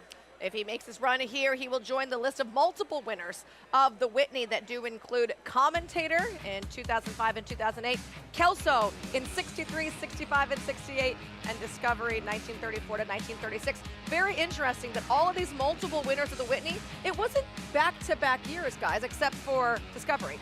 I noted that. And he is Ride a Borrow, as we had mentioned, is in the exact same position of many of those horses and years prior. So he could be one that sneaks up on you, especially might be a hindsight thing where we look back and say, why did we leave Ride a Borrow out here, of sorts? All right, so the Whitney Stakes will come up as race number 11 today. Here's a look at the Fox Saturday schedule for Saratoga. The Whitney Stakes today, the Resorts World Casino Sword Dancer on August 9th. We have the Grade 1 Alabama presented by Keeneland Sales. That should be a very interesting race. 3-year-old fillies on the 16th. And then, of course, the DraftKings Traverse Stakes on August 23rd, where we should be seeing Sovereignty. He is already at the top of our list as far as 3-year-olds are concerned. He's looking to add another jewel to his crown right there.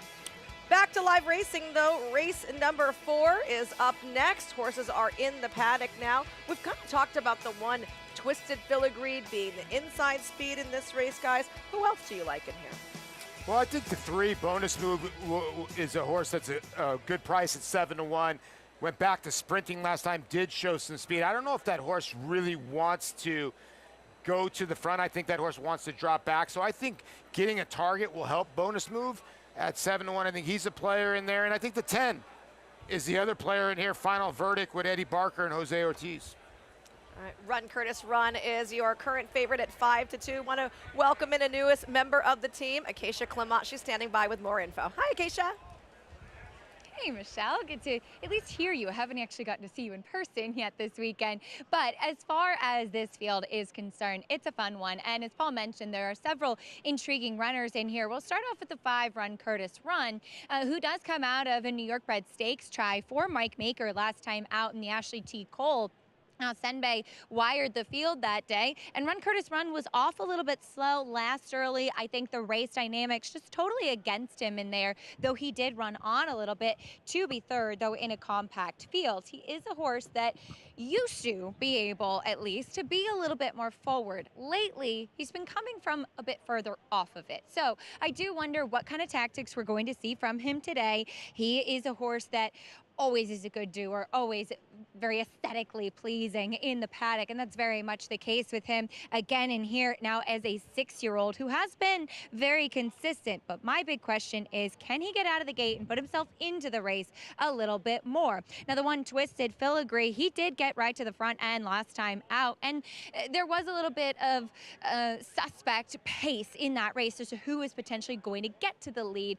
This was the horse, though, that day that had the most aggressive warm-up, that was the sharpest in the preliminaries, just really tipping his hand as to one who would be forward. And he broke on top and got the win that day. George Weaver actually sharing with me afterwards that he was a little bit upset to get the win as he kind of blew through his conditions because he is a New York bred. Unfortunately, was hindered with that quarantine and not being able to run earlier this summer with George's barn. So looking for other options, and now he is forced to step up yet again to face tougher company.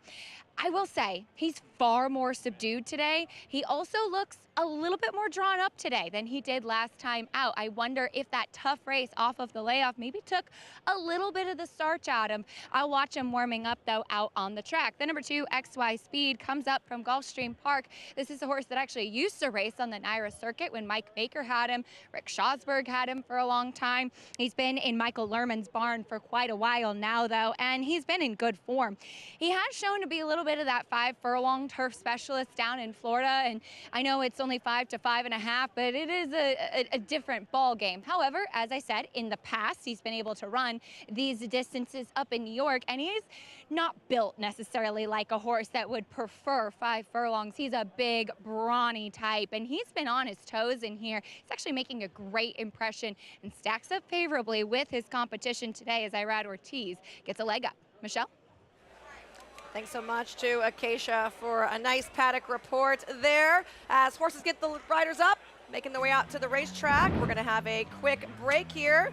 And when we come back, the history of the Hamiltonian, actually named after the horse Hamiltonian, who was a mere $125 purchase. He's known as the daddy of them all.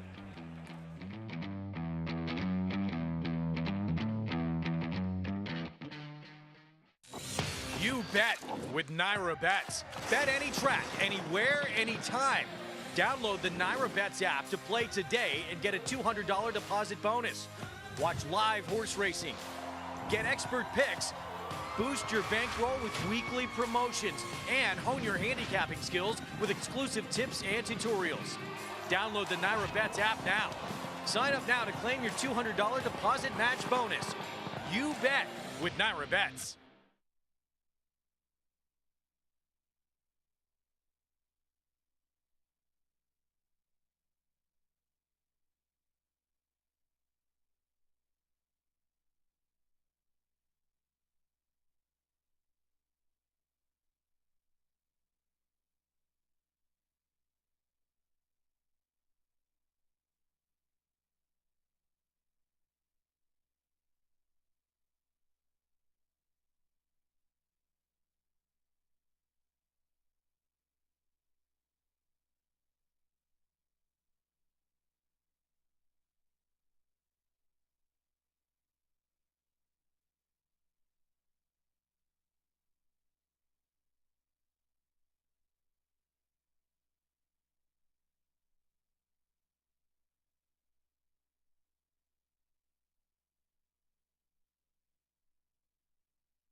Welcome back to beautiful Saratoga Springs, New York. Saratoga Live is brought to you in part by Naira Bets. Bet any track, anywhere, anytime. Visit NairaBets.com or download the Naira Bets app to get started, and you're looking at the beautiful Whitney stand. It's a good place to watch the races. Great place to watch some horses on the track. Speaking of horses on the track, we've got them on here for race number 4. They are going to cross the turf course, but first, let's get through our post-parade. We're going to kick it off with the 1 and the 1A in here. Twisted Filigree will be that straight one for George Weaver. The 1A will show speed from the rail. The disadvantage breaking on the inside of this big group from on the outer course in the turf sprint, but I do believe being the lone speed will be very dangerous if he is able to do so. 1A is Antares. And Dars is a horse that, to me, his last starts at Saratoga have been so solid, and he was bet down in favoritism last time out and didn't pack the punch I was expecting, but he also doesn't get any relief in this group. Number 2 is the senior in the group. That's 9-year-old XY Speed. Yeah, a horse that, at 9 years old does get Irad Ortiz Jr., but this is a different ball game, has his best races past him. Number 3 is Bonus Move. Candidate for a bounce-back performance. After he tried getting space, he was denied and bumped hard by the winner. He will be a healthy price up there and intrigues with Johnny V aboard. Number 4 is Clear the Air, in for the $75,000 tag here. Yeah, Will Walden has brought in like a couple runners so far to Saratoga, and they've been running. Your 5 is your 5-2 favorite, Run, Curtis, Run. Pinched at the start of the Ashley T. Cole, and as Acacia had mentioned in the paddock, this horse needs to break. Scratch the 6, the 7 is Maya Prince. Takes a step up, gets Ricardo, who's been riding extremely well, especially in these turf sprints. 13-1 right now on the 8, Bergen. Joe Sharp got his 1,000th win. I think this is the outsider. I know Megan likes this horse a little bit. Does have some turf pedigree. Number 9 is Marcus Gift. Long shot, back to his preferred surface, but another of the stronger closers in this group, but will demand much more. The 10 is Final Verdict in here. Has been drawing these outside slots, but has been right there at the wire. Jose Ortiz will get in the irons, and I think a player in here, considering when you get most of the speed coming to the inside, as you see the crowd still churning in as they're comparing their Texas, see if they match up. No, they're downloading the app. I'm sorry. They're comparing their bets. They're comparing their bets. Wow, look at that. Look at that crowd. That's incredible. I'm glad we have reserved seats for today. We're lucky right up here. We have a seat at the table up here, but. All right, 5-2 on your favorite, Paul. Run, Curtis, Run, but he's never won a race at Saratoga. He's never won a race at Saratoga, but he kind of looks, I think the public's kind of seeing, okay, there is a lot of speed in here. Here's the other thing about Run, Curtis, Run. 5-horse field last time out, broke 5th. 9-horse field, broke 9th. 9th, he is not a good gate horse. So I put my check mark on him. I actually wanted to go with the 3, but I ended up on the 5 because I think there's a ton of speed. Here's the problem. If he's behind this field, it could be trouble because it's 9 horses, and I can see that Acacia Run and Megan both line up with the 2. I can see that happening as well. Got $1 left in my account. I'm going to have to put it on the 9 Marcus Gift for my price play. Acacia going to join us, talk more about the 10, though. Final Verdict.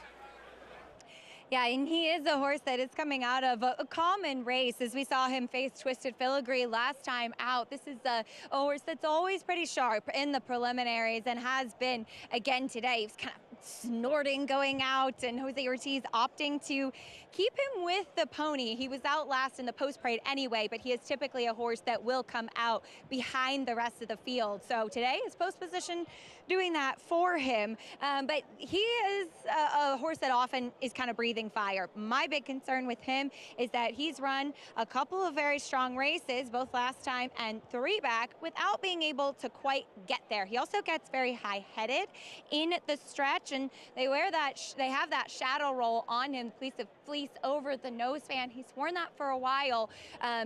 Unfortunately, he is the type that still does seem to like to carry his head pretty high, at least in the stretch. Taking a look at the number 4, Clear the Air, coming in from Churchill. And yes, I always take a look at Will Walden's runners. I always like the way this guy appears as well. Now, last time he was chasing No Balls, who is a former Breeders' Cup Turf Sprint winner, and that one, of course, would go on to win while this horse faded. It's just a totally different caliber of animal, I think, but he looks like he's doing exceptionally well coming in, and I think he'll appreciate a little bit of the extra ground to the 5.5 in here. The number 8, Bergen. The Dam did win sprinting on the turf. He is the half brother to Grade 1 winner Chi-Town Lady, who won the test, but she also won the Bolton Landing sprinting on the turf as a 2-year-old. This guy looks like he should handle it at a price, Michelle. Thank you so much, Acacia. Horses loading in the gate right now. They're going quickly for this 5.5 furlong turf sprint. Frank Miramati with the call.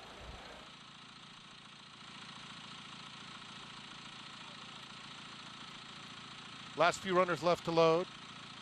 Marcus Gift has gone in. Here's Run, Curtis, Run. In the colors of Dub and Caruso. Those are Michael Dubb's colors, of course. Final Verdict, the last one to load. Goes in. They're in the gate. And they're off. Not the best of beginnings for Run Curtis Run. Certainly a very good one for Twisted Filigree from the inside, who takes the early lead. Clear the Air is sharp in the opening furlong, as is Final Verdict on the outside. Those three vie for command. Just in behind them, it's XY Speed, a close-up for just 2 lengths off the lead. They're followed by Maya Prince on the inside of Bergen with 6 lengths to make up.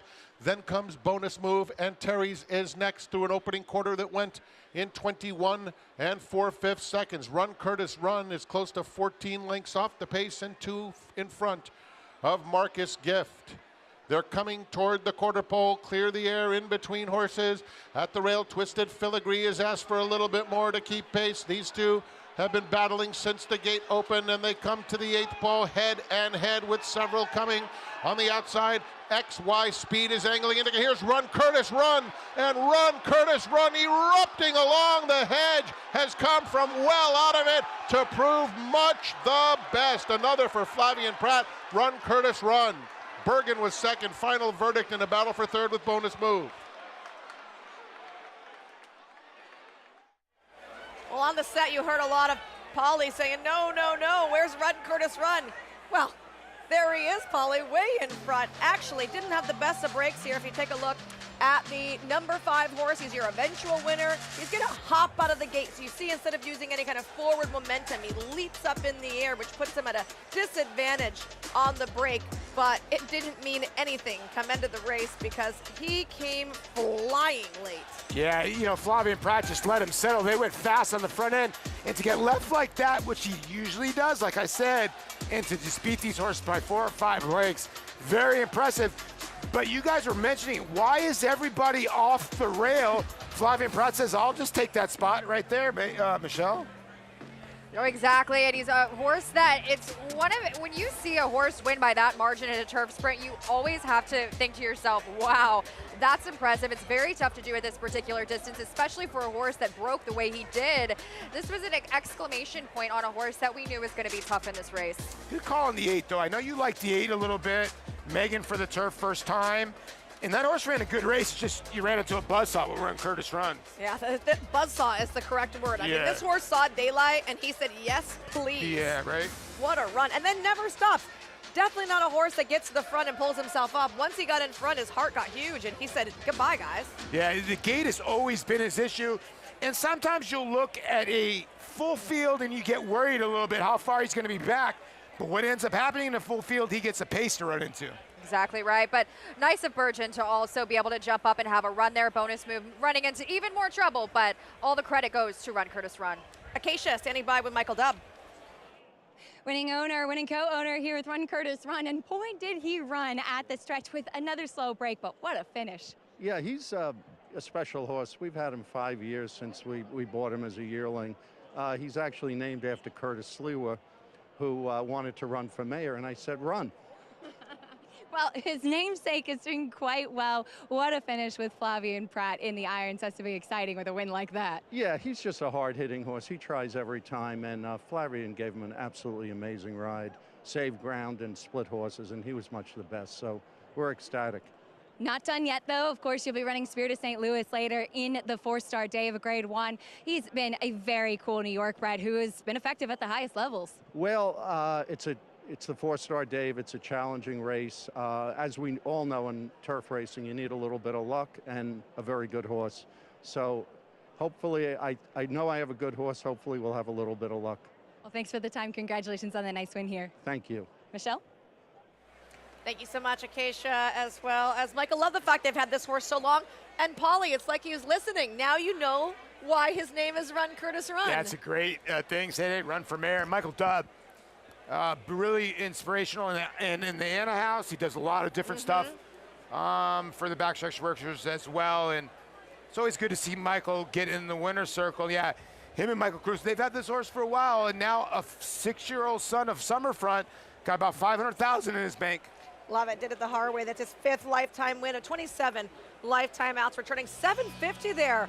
Your ticket's looking good right now, Polly. Well, we got to keep going. We do have a single of a first-time starter, and that's always a little, sketchy. But this next race is the interesting race, right? I'm not using the inside horse, a $2.1 million or $2.3 million purchase. for Todd Pletcher. 2.3. Yeah, so the next race is going to be another interesting race, but there's some horses that have ran in there that are very good. As you look in deep stretch, and wow. A blur. That just shows you how fast he was moving now. A yellow bullet train there. Run and Curtis Run, taking race number 4, giving Flavian Pratt a pair of victories on the day already. It's shaping up to be a very exciting one. Yeah, it is. It's honestly, when I was little, I always dreamed of being here in Saratoga, and I never imagined I would be on a day like this. So it definitely makes me emotional to see it all, and to be able to be here on such a blockbuster card. It's very much a pinch me moment as a girl that grew up watching these kinds of races myself. So it's an absolute incredible day. We couldn't have asked for better weather, and I couldn't have asked for a better team to kickstart my day, guys. Oh, that's so nice. Give her the money now, Polly. Yes, under the desk. He wrote me a check. Well, in addition to being here on track, we also have a team over at the Meadowlands talking about the Hamiltonian, and I want to show you a little bit more about the history of this storied race.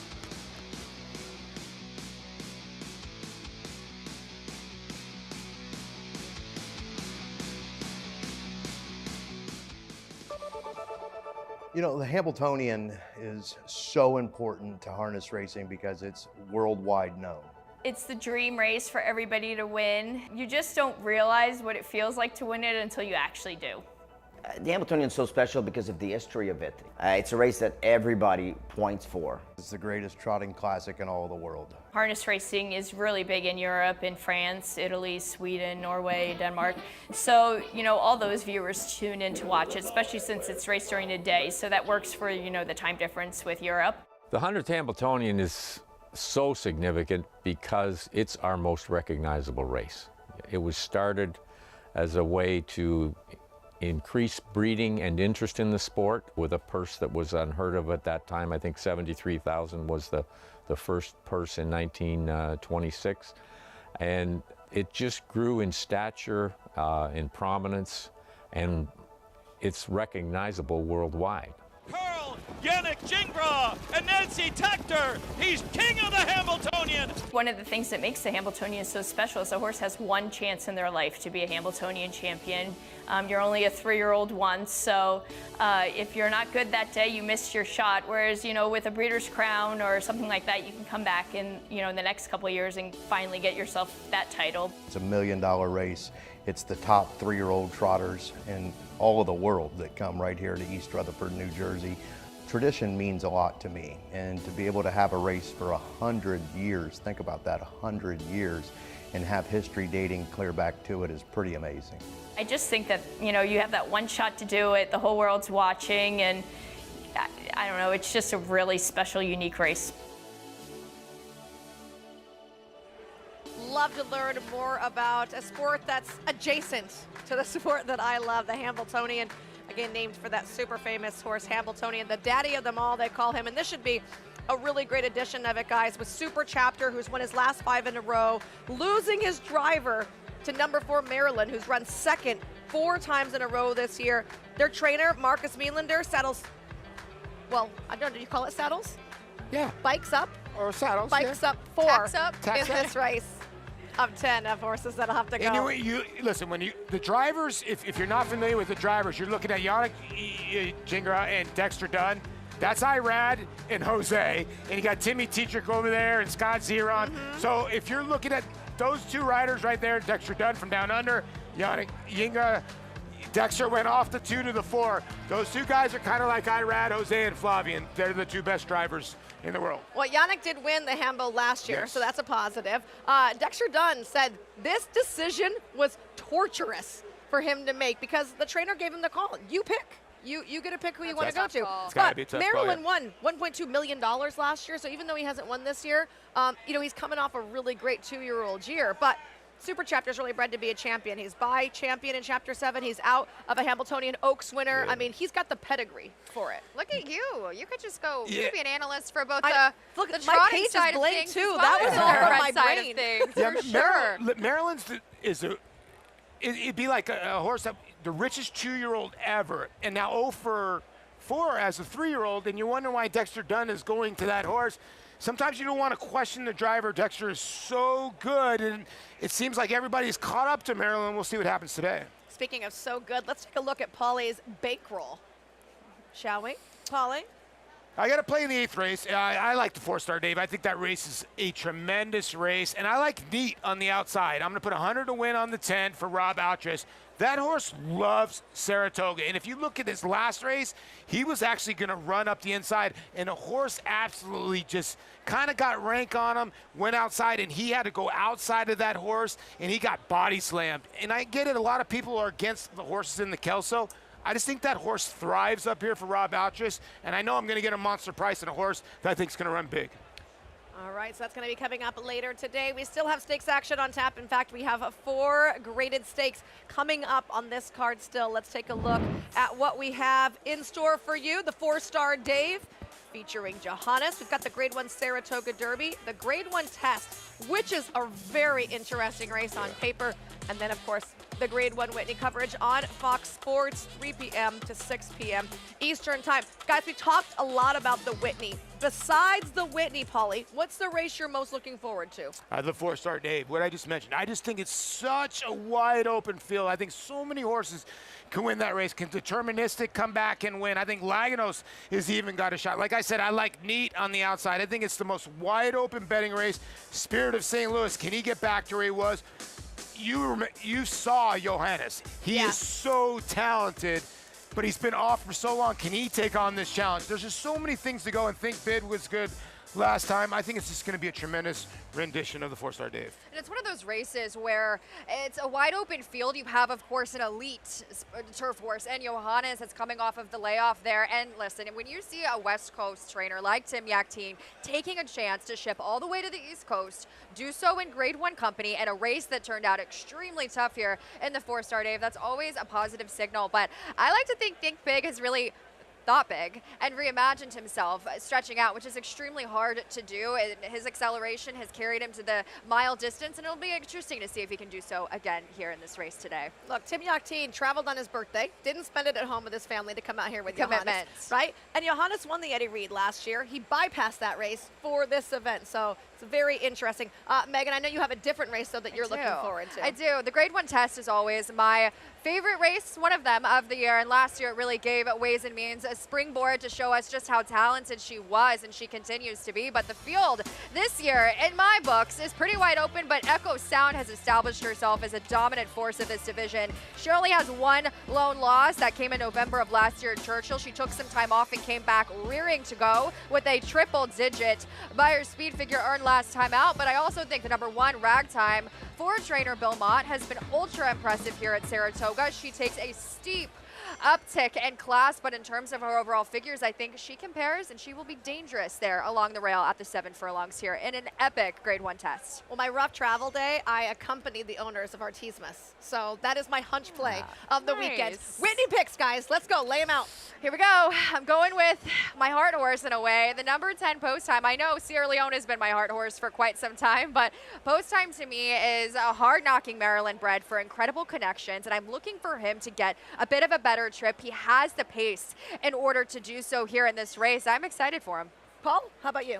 I'm going to go with Fierceness. I just think he likes this racetrack, and he kind of tells this race by the weight he's carrying. He's carrying great weight. I think he gets a great post position. I think he's going to be tough to handle. All right, guys, it's been a fun first couple of hours here on this long day. 13 races on tap. We've already had 4 underway. We're going to step aside. We're going to reset, and we're going to join back on FS2 with a new crew here. Thank you so much for joining us on Saratoga Live, which is headlined by the Saratoga Special. In the first 4 races today, Ewing going undefeated under the black and gold silks. Griffin Johnson led him into the winner's circle for trainer Mark Cassey. And still to come, we've got the Travers winner, the Jim Dandy winner, the champion Fierceness, who's going to be showing down in the Grade 1 Whitney. With this horse, last year's Classic winner, Sierra Leone, as their rematch continues.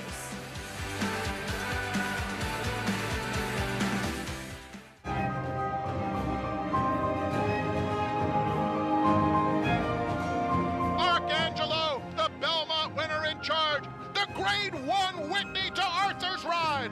And Adair Manor will take the Clementelle Hirsch. Olympiad gets the gold.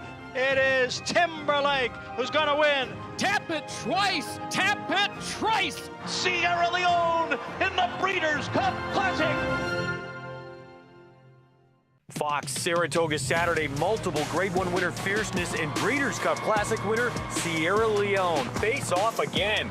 Catch Saratoga's Whitney, a win and urine challenge for the Breeders' Cup Classic. Join us Saturday, 3 Eastern on Fox.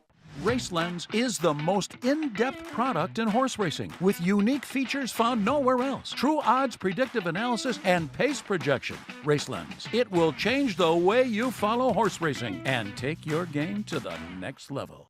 As they say, Book 'em, Dano. Prince of Monaco in between. It's going to get very close. Book 'em, Dano. if you can make it here, Book 'em, Dano in a thriller. Book 'em, Dano wears him down. Book 'em, Dano under a perfect ride from Paco Lopez to win the True North. you can make it anywhere. It's Book 'em, Dano in another stellar display, winning the Alfred G. Vanderbilt going away. Bucaro, proudly standing in New York at Iron Horse Stallions. Racetrack Television Network brings you every race from every track on every screen every day. Monthly packages starting as low as $5 per month. RTN gives you great value and access to more HD streaming and race replays than anyone. Visit rtn.tv today to sign up and watch on almost any device, including Roku and Amazon Fire.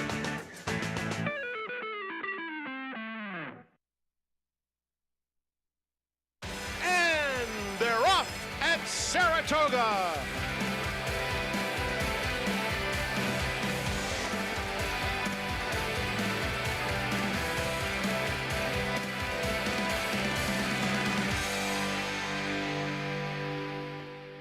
Welcome back to Saratoga Live at Saratoga Racecourse in Saratoga Springs, New York. Once a sleepy town, it is now a destination for horse racing fans, young and old, and they have all descended upon the course today as we have a sellout crowd lining the rails for Whitney Day, one of the best race cards assembled anywhere in the country, and I am so pleased to be joining you today on FS2. Michelle Yu, joined by 4-time Major League All-Star Paul LaDuca, as well as, I need a great title for you, Sarah. Oh, yeah? I need one. I need to have like a great something to add for you, Sarah Aldabawi. Hopefully great handicapper after today's picks. We'll see. There we go. How about that? 4-time winning handicapper. I'll get you one. something. I'll get One you will something. be fine. I'll take one to start. All right, guys, we've had a good day in the books already. Polly and I have been on, but we've got so much more to come, including 4 Grade 1 races for today. We had the Grade 2 out of the way, and it was an exciting one. But now we've got the big daddies, the 4-star Dave, the Saratoga Derby. We got the fillies in the test, and then of course the Whitney coverage for those races going to be on Fox 3 p.m. to 6 p.m. Eastern time. We're going to jump around a little bit. We're on Fox Sports 2 right now. We've got the big Fox show there, and then back on FS2 from 6 to 7 as well. Have you been watching the races today? I have, actually. What did you think of viewing? I thought that he was extremely impressive. I think that obliteration, while he got bet so much, he was going a little bit wide in that turn, but Ewing, after braking so slowly to win by as much as he did so easily, I was impressed. All right, the Grade 1 Whitney is going to highlight this card today. Here's a look at the field lining up. White Abarrio is a defending Whitney champion. He is a Breeders' Cup Classic winner. Does he have a go in here? You know, I think it's one of those things where I think he does. I think he's got a shot. He can go back to his Pegasus. He's 10 for 22 for a reason, Sarah. He's the type of horse that can be tactical. Safi took blame for that last race, saying, hey, listen, it was trainer error. We're back out to our preferred distance. I don't see why not, honestly. And looking at him coming into this spot, facing another Breeders' Cup Classic winner in Sierra Leone from a different year, it's so hard to believe that that's something we have yet to see on the racetrack, and that's still uncharted territory. I Googled it to make sure when we were talking about it. I was thinking, I don't know about that, but then it was the case. And so seeing that history made today is extremely exciting to look forward to. He's been very consistent. He's won this race specifically before. I just wonder if he's going to be coming in with one of his A efforts or not, and he'll likely be forwardly placed. Well, if you're going to go off the workouts, he's definitely bringing in a workout report of straight A's. The handicappers in the morning that look at the horses working have just been glowing with what White Abarrio's been doing in the AMs. It seems like all the major players, Fierceness, White Abarrio, you know, like Sierra Leone, they're all doing their job in the morning. It's just now we got to get to the afternoon. Speaking of get to the afternoon, we're coming to race number 5. The Whitney will be race 11, and we've got horses in the paddock for this 7-furlong maiden event. Going to be joining in now Acacia Clement, who is paddock side.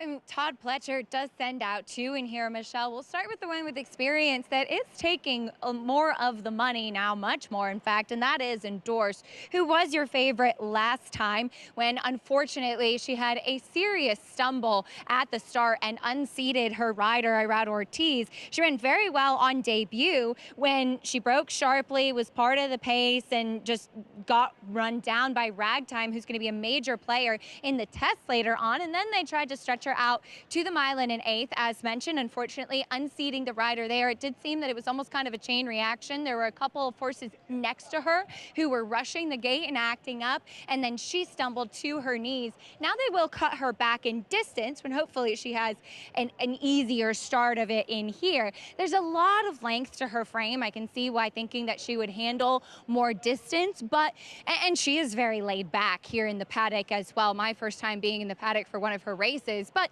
I don't mind her going back to the 7 furlongs at all. And like I said, hopefully things will be easier for her at the start. But her stablemate, the one, Metfarda, I believe is how you say it. I watched their last workout on First TV where this one and Endorse worked in company. And the first time starting filly here worked far better than Endorse to my eye. She was on the inside. She was finishing easier late, or excuse me, on the outside. Always seemed to be traveling a little bit better in that work. And she is a big price on the board at 9-1 right now. There is plenty of pedigree for this $2.3 million filly by Into Mischief. The dam won the Monmouth Oaks. She is half to a graded stakes winner in window shopping. Plenty of stakes caliber in the 2nd generation as well. John Velasquez aboard. I don't know if it's a bad sign that she's such a big price, but with this pedigree, her purchase price, and the way that she's been working, I think she's a major player in here, though of course it is a little bit tricky to debut at 7/8, especially from the rail. The number 7, Delightful Claire, is making her 2nd start, coming in for trainer Phil Bauer, as she did finish 3rd behind Ivory and Ebony in that race, where she was not the quickest out early on. The winner wired the field that day in Princess Proud, who would come back to win again. Looking at Delightful Claire, she is powerful, and she will get an extra furlong to work with in here, which I do think that she should appreciate. Hopefully able to get out of the gate a little bit cleaner. She wears those same blinkers that she did first time out as well, but incredibly fit and very, very professional acting. Coming in here for the always dangerous Phil Bauer. Michelle? Thanks so much, Acacia. I wonder if the 1 is a little bit overlaid because the 9 is taking attention, because all people are seeing in the 9 is that she ran behind Ragtime, and then we have a draw through a race, right? So do you think we just have so much attention there that we're ignoring the 1? I think this is a deep and competitive field with so many horses that have some experience and some quality experience at that. And then 9, Endorse, as you mentioned, being favored in both of those starts. You can kind of draw the line through the last one completely, and then running against a horse that we'll see later on in today's test. This is a race where you could go so many places, but maybe it's worth noting if this horse ends up changing at all in price, because that is a bit of a big price on a $2.3 million purchase. I'll take that price. I actually love the fact that it's 7 furlongs, because she has a very long work pattern for her to be able to debut here, and she's not wicked fast. You're not looking at a bunch of 46 or 47 works, right? You're seeing these 50 and change works. So to me, that means they probably want to stretch her out eventually. This is a good time to debut. No, it is. This is a really good race, because you're looking at the 7 who ran a really good race in here, Delightful Claire, the 9 who ran a good race first time out. Those 2 horses ran decent numbers, and then you got Lost and Found, the 4, who hasn't found a dry track, but has run well in both starts. But that horse has had the race won both times, and you're wondering what goes on there. All right, you hear the call to post when you're here on track, as horses making their way out here for the 5th. We are going to kick it off with Metfarda for trainer Todd Pletcher. Him and Johnny V teamed together for the lid lifter today. And the Dam Side Precocity is there for this one. 1/2 to 2 debut winners, and a grade 2 winner who won her first dirt start in window shopping. Number 2 is My Sharona. You're going the wrong way. Yeah, they're taking her away from the post parade. And, you know, she's getting Lasix for the first time. This will be her second start as a 3-year-old. Number 3 is Ivory and Ebony. Exits the same race as Delightful Claire. Did finish ahead of her that day. Lost and Found, a gray daughter here of Liam's map. Yeah, just missed in both starts. And last time out was really good in Whitney Stakes. If I had any more money, I would bet the hunch play here, Champagne Brunch. Looking forward to tomorrow already. I think we are, but this one might be a little bit of a better turf horse. Put on a happy face. You never have to tell me that. That is true. In JMS stable for Rick Dutrow, a Motown filly. Delightful Claire will move through next. Yes, Keisha mentioned the always dangerous Phil Bauer barn. Only one win so far this meet, but that was a big price in Helena's Forte taking the grade 2. Here comes the bride. Scratch the 8 schematic. Number 9 is Endorse and your current favorite. This will be her 3rd time going off as the favorite if she does so in here. She ran well first time out. Things didn't go quite her way. Last time, she cuts back in distance from that 1 1/8. Big price on the 10-horse Bolt House for Bill Mott. Yeah, Bolt d'Oro, and this one will be for Junior Alvarado and Spendthrift and Mr. Mott. Finishing out the post parade, the 11 Contorted for our colleague Tom Amos. And she seems to really appreciate these shorter distances. Her 2 races going further, a 1 1/16 and a mile, they've been a little bit on the slower side, and so maybe she's one that she has that early position and speed, just not quite as much stamina as those races do require. All right, that is a look at our post parade. Oh, just kidding. We had to wait for Contorted. There she is. I thought I missed her when I was looking down reading the name, but no, she was. So we had My Sharona break post parade and went the other way, and Contorted, who's the most experienced in the field, and she had to make a late appearance. You know, some people like to be some people late. like to be fashionably late. Well, listen, she myself? said, listen, I've done this before. You guys go out there and go already. She was being courteous. She was lost, but now she's found. Speaking of lost and found, here she is for Will Walden, Flavien Prat, already with a pair of winners on the card today. And taking a look at her last race, she's never caught a dry track before.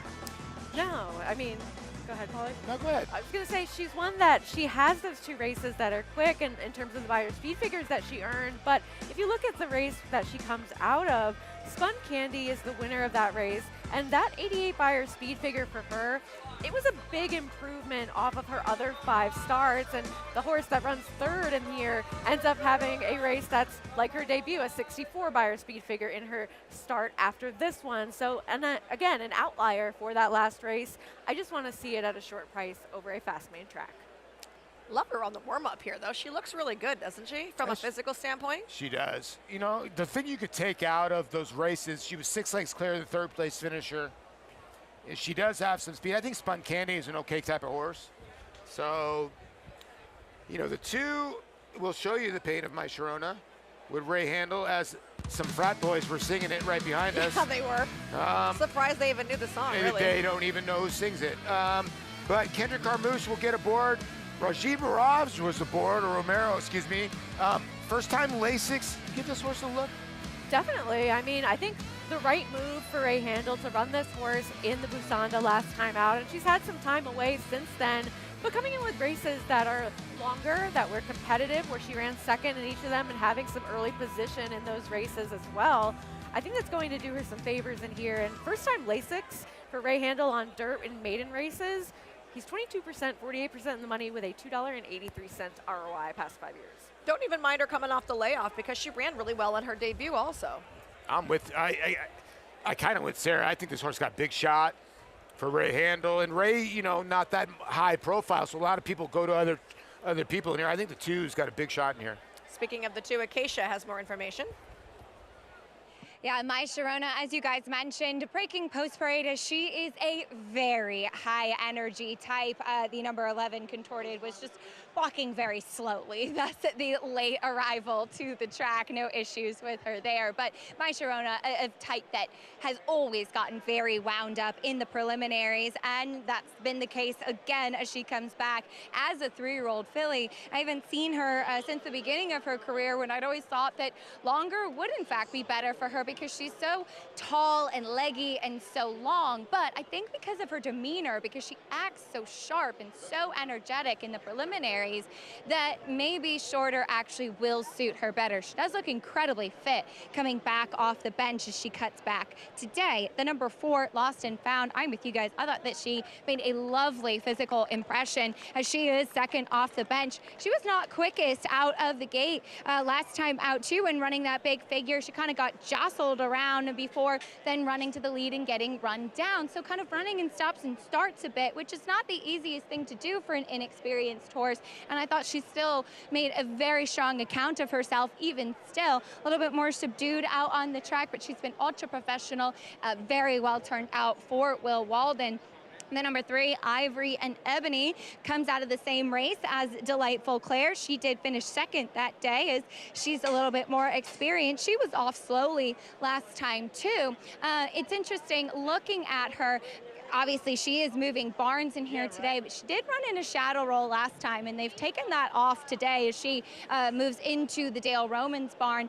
She was not really attention grabbing back in the paddock, but she did move very well in the warm-up, even though she had a pretty quiet warm-up in the preliminaries here. She's a horse that certainly made a good account of herself and is a bigger price than your current favorite right now, if you like her, out of that race. Michelle?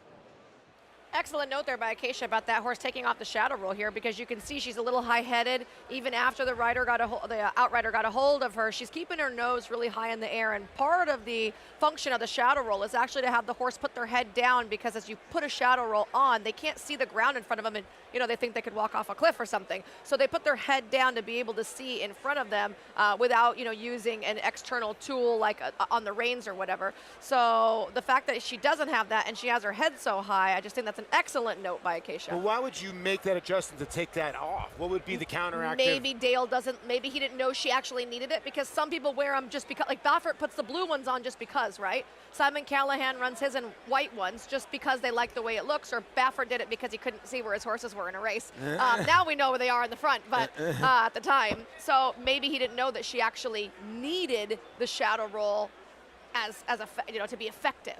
I think that's a great point that you make about the aesthetics of something versus the purpose that it could serve, because so many things are so multifaceted within the types of equipment that can be used. So I think that is a great point of note. They're in the gate for race 5. Frank Miramati with the call. Lost and Found goes in. Champagne Brunch. And Contorted to the outside stall. They're in the gate. And they're off. Endorse had a smooth start today. Bolt House is up close in the early going, as is Delightful Claire in the red silks, battling for command through the opening stages. Lost and Found is right up there with Delightful Claire. Those two are now head and head, and Bolt House is just outside of them, now a length and a half off the lead. Here's Champagne Brunch rushing into contention now to take third. Endorse is currently 5th and 4 lengths off them, followed by Metfarde and My Sharona. The opening quarter went in 22 and 2/5 seconds. It's another 3 lengths back to Ivory and Ebony. Put on a happy face is second to last as they round the far turn, and the trailer is Contorted. They're heading toward the quarter pole.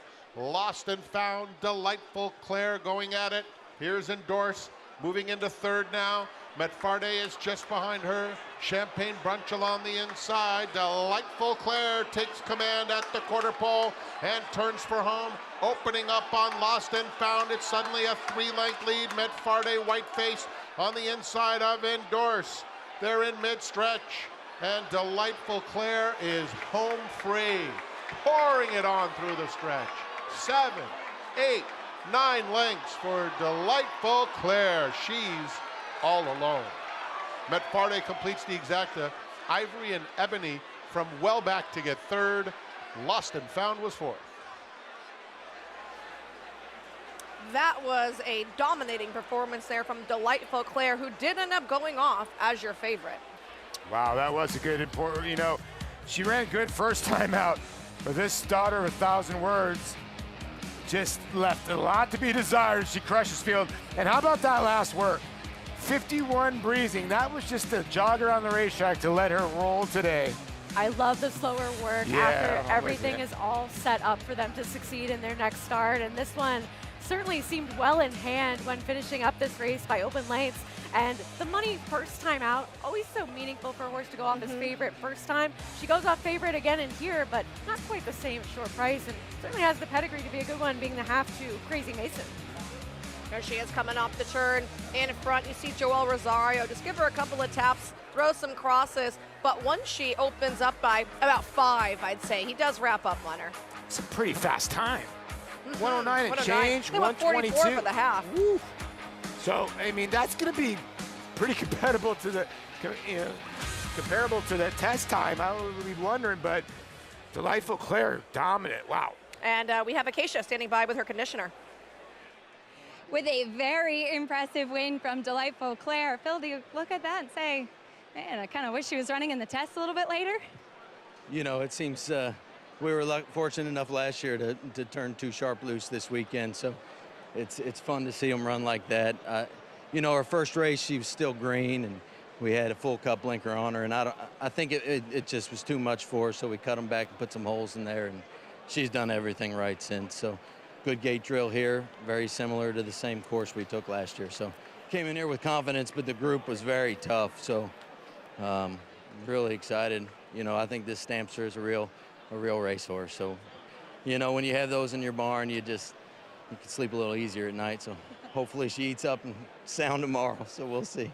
Yeah, she made what looked to be a pretty salty group. She made it look easy against them. And you talked about the slight equipment change, and getting a little bit more ground today too seemed to really suit her well.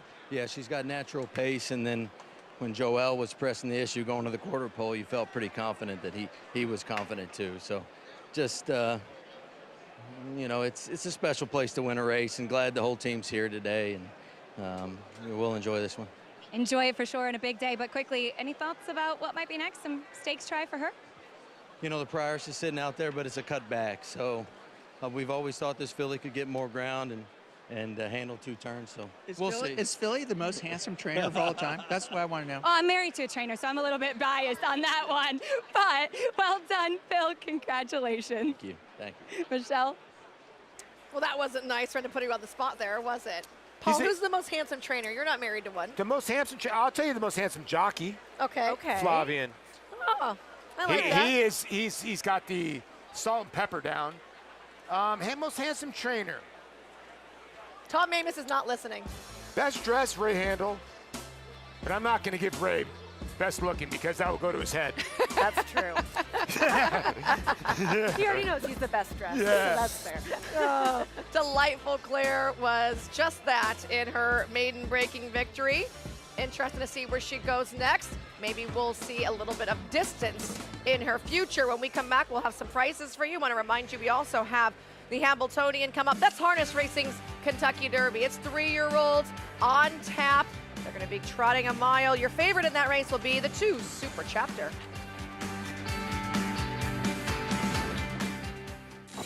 You bet with Naira Bets. Bet any track, anywhere, anytime. Download the Naira Bets app to play today and get a $200 deposit bonus. Watch live horse racing. Get expert picks. Boost your bankroll with weekly promotions and hone your handicapping skills with exclusive tips and tutorials. Download the Naira Bets app now. Sign up now to claim your $200 deposit match bonus. You bet with Naira Bets.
Welcome back here to Saratoga Live. We are at Saratoga Racecourse. Everyone there has been here since about 7 o'clock this morning when the gates open. You run, you get your spot, and you set up for the day. And then you have a delightful Claire. I tell you what, we've seen Ewing put on a show. We've seen some nice races. What about Run, Curtis, Run? Yeah, the turf horse came up the rail. Even Chad's first-time starter. Now this horse, Sarah, this horse is on to big and better things. We've been treated to some serious performances so far today, and the horses that are meant to show up by the wagering have been doing just that for the most part. And we saw a nice matchup in the Saratoga Special earlier as well. But this time of this race, it's important to be something that we might compare later on with how the test is run and see if this horse may stack up against some of those graded stakes types moving forward. All right, so that race is in the books with Delightful Claire, your $8.50 winner, $8 1,000 words, and we're going to look ahead to race number 6. This is going to be maiden special weight for 2-year-olds again. $100,000 on the line for these fillies, going 6 furlongs, and a nice full field is going to be lining up here. I feel like good horses in this race. Not as many pedigree plays, but Polly has a single to get through here. Yeah, Immaculate Moon, but you have a horse like the 4 in here. A filly by Gervin. Gervin stands for $25,000. The horse went for $1.1 million. That's a lot over the purchase price. That horse right now is your lowest in the pick. And also the Stone Street horse Cadenza is taking a lot of money for Brad Cox. In addition to the racing we have here at Saratoga, we also have live racing from the Meadowlands this evening. The Hamiltonian going to be going postward there, a field of 10 assembled. We've talked about Super Chapter and Maryland, 2 of the 4 horses that Marcus Melander has. But we've got Gabe, we've got Jessica on site, and they're going to talk a little bit about the 3 Emoticon Legacy, guys.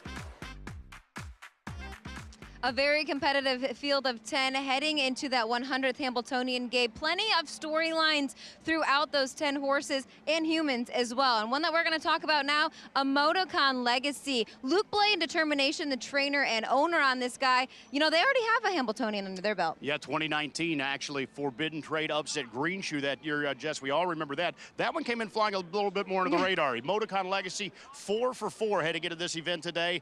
Was an elimination winner, as you're going to see from last week. Held off a couple of long shots in Blank and Greenma there, but he was able to dig in and get the victory. He comes in razor sharp, lightly raced this year. They've been pointing him the entire season to this race. What was your opinion on, you know, him nearing the wire last week, Gabe? A lot of people thought maybe he'd come up a little bit short, but I thought he was going to need that race and still thought it was a game effort to hold him off. You know, it was a game and gutsy effort. It shows you the type of fight that this horse has. I do think that he's in against a little bit deeper field tonight when you compare all those elimination starters from the 3 eliminations last week. So he's going to need to step up his game a bit, but was so lightly raced into this one today, Jess, I think he's going to continue to get better and better. Both Luke Blay and Louis Waugh have been quoted. Last year, he was a little bit unmanageable. This year, much better, and they know what kind of horse they have heading into the final of today's 100th Hamiltonian. Back to you guys. Thanks so much to Gabe and Jess. They are there at the Meadowlands with the Hamiltonian still to come from East Rutherford, New Jersey. Looks like the crowd is just starting to show up there. It's going to be a super fun night. Here's a look right now at Fierceness in his stall, playing with his ball in Sierra Leone. They've got their game faces on as they're going to renew their rivalry. They last met in the Breeders' Cup Classic in November.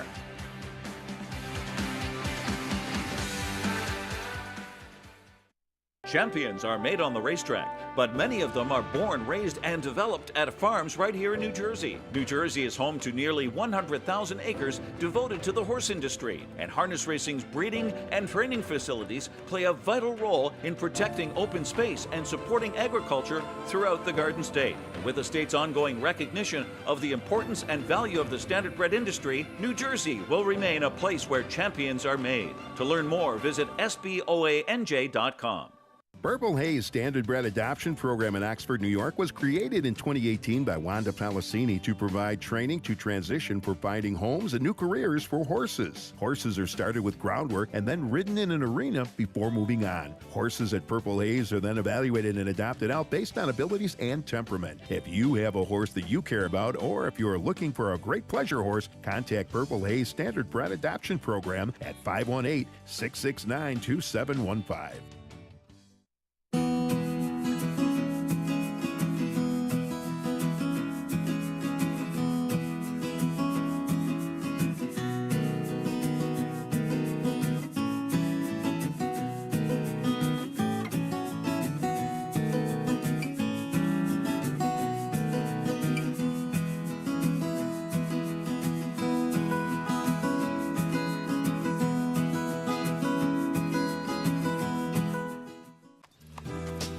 in Lancaster, you want to take advantage of everything that there is.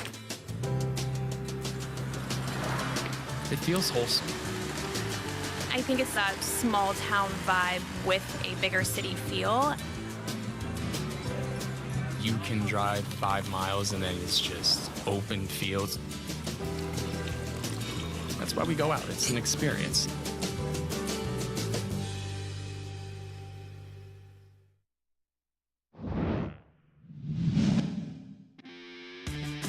So it's Life is Good, Hot Rod Charlie, Happy Saver has come through down on the inside, and Olympiad is next, and they're moving for the 8th pole. Down on the inside, it is Happy Saver trying to get to Life is Good. Life is Good now moves down to the inside. Happy Saver had a veer there, and then it is Hot Rod Charlie, and they're coming for the finish. It is Life is Good still in front. Life is Good is the winner. Life is Good was a fantastic winner. He did also end up being a Breeders' Cup Dirt Mile winner. He won the John Neerud. He won the Kelso.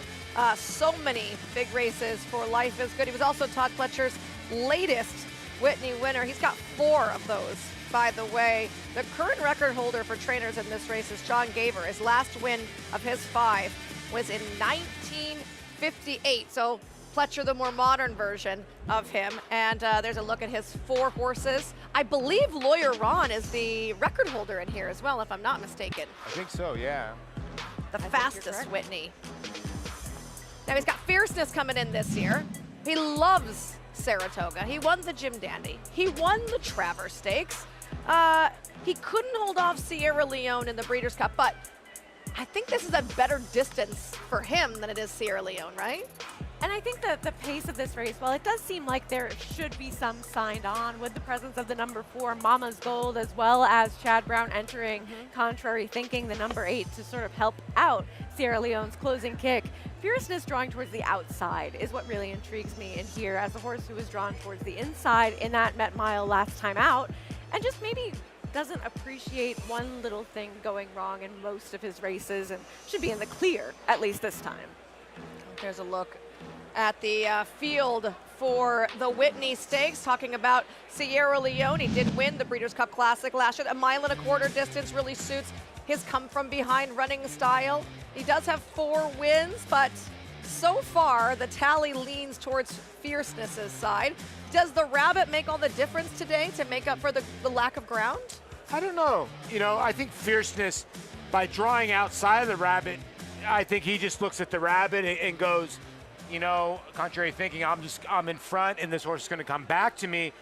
That's how I would play with Johnny if I was Johnny V, but you just don't know how the race is going to play out. And I do say this, I think Sierra Leone's more dangerous in a fuller field. I know they got to navigate more traffic, but in a fuller field, you will get pace.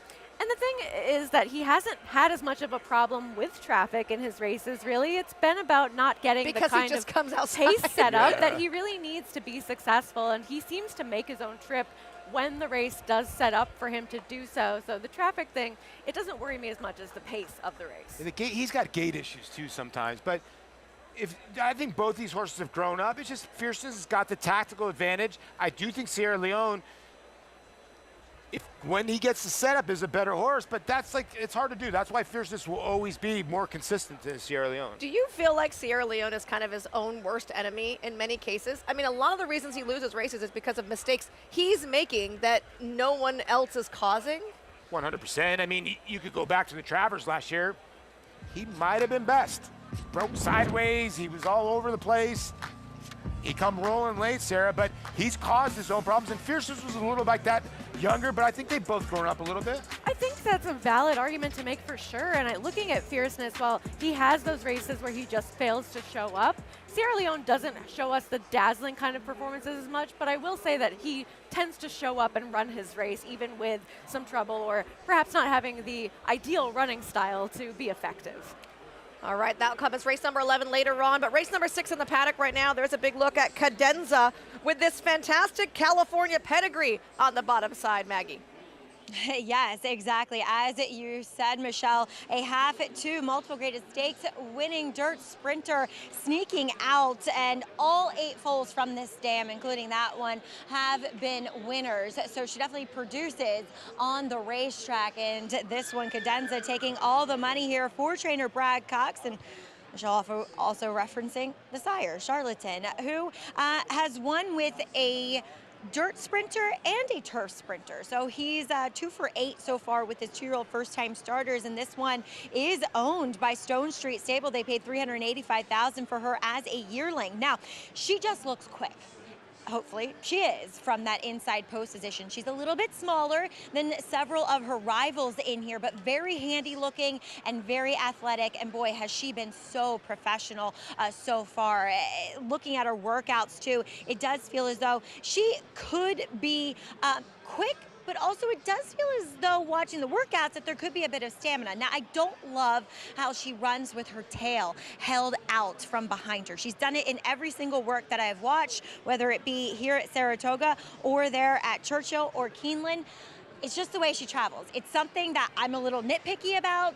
Obviously, it hasn't slowed her down in her morning preparations. Moving on to the 1A, Solemn Vow, Spendthrift Farm. They have had a good season here at the spot with their 2-year-old so far. Obviously, Ted Noffey winning earlier in today's first race. Todd Pletcher will send out Steer Clear, who I'm going to wait to reserve judgment on her because she's been acting up, and I just want to see if she settles. But we'll talk about the Al Stahl trainee, the daughter of Constitution, Solemn Vow, as she's a half-sister to Prince of Monaco, another graded stakes winner, multiple graded stakes winner, on the dirt sprinting. You go back a generation, the dam is half to multiple stakes winner Laurie's Rocket. So plenty of sprint pedigree on this gal who comes in with a really nicely developed engine to her. She's got a hind end, but she's also, on top of that, fairly effeminate looking. I find that that's a great combination with these fillies. You want them to be well muscled, but you also want them,